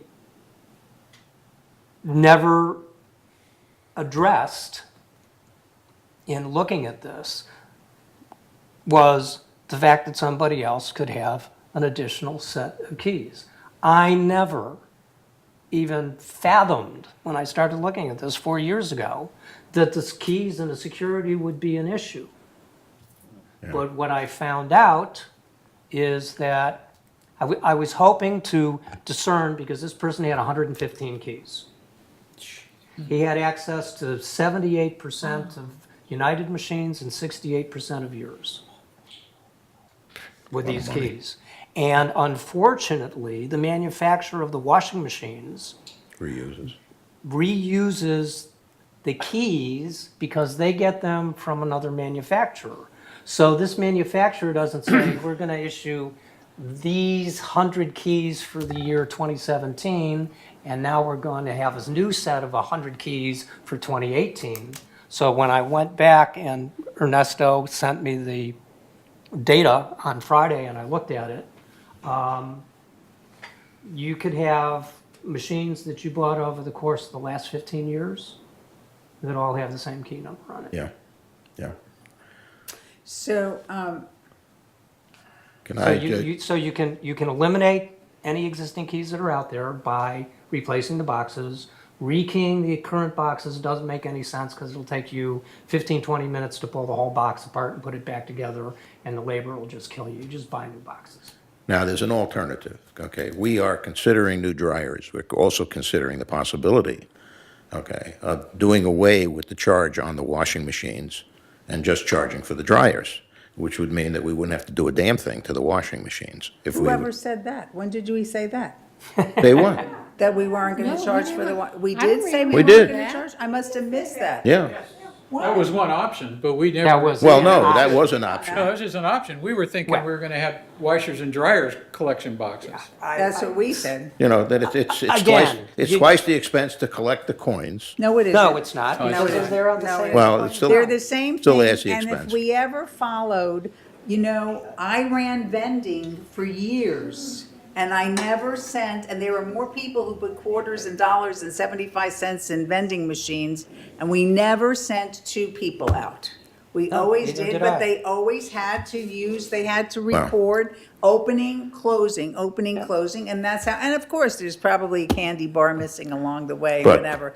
That's in understandable, and any I don't event- see why we can't do it, so that has to be part of your program. But in any event, we would eliminate the need to go out and rekey all the washing machines. Yeah, and you've got United at $1 for the washing machines, and you guys are at 50 cents. So if you go to 0, just imagine what your washing machine usage is going to be in the wear and tear from the people in the wedding cake area crossing the street to do free laundry. That's right. And Well, then I you've think- got the caregivers and the relatives. Maybe United will and- consider No, moving to the I same. don't Don't think we forget should, the we homeless. should never go for free. People will be bringing it in. Yes. Well, the other thing then I Your would water say, bill We already will went go through this the same. if we had So- theft, Three let's times. get away, maybe we want to consider getting away from coins. We've and already going talked to, about that. You know, It's You're an not gonna expense. do card swipes because it's $250,000 It's for the equipment. That's right. not card swipe, okay, tokens.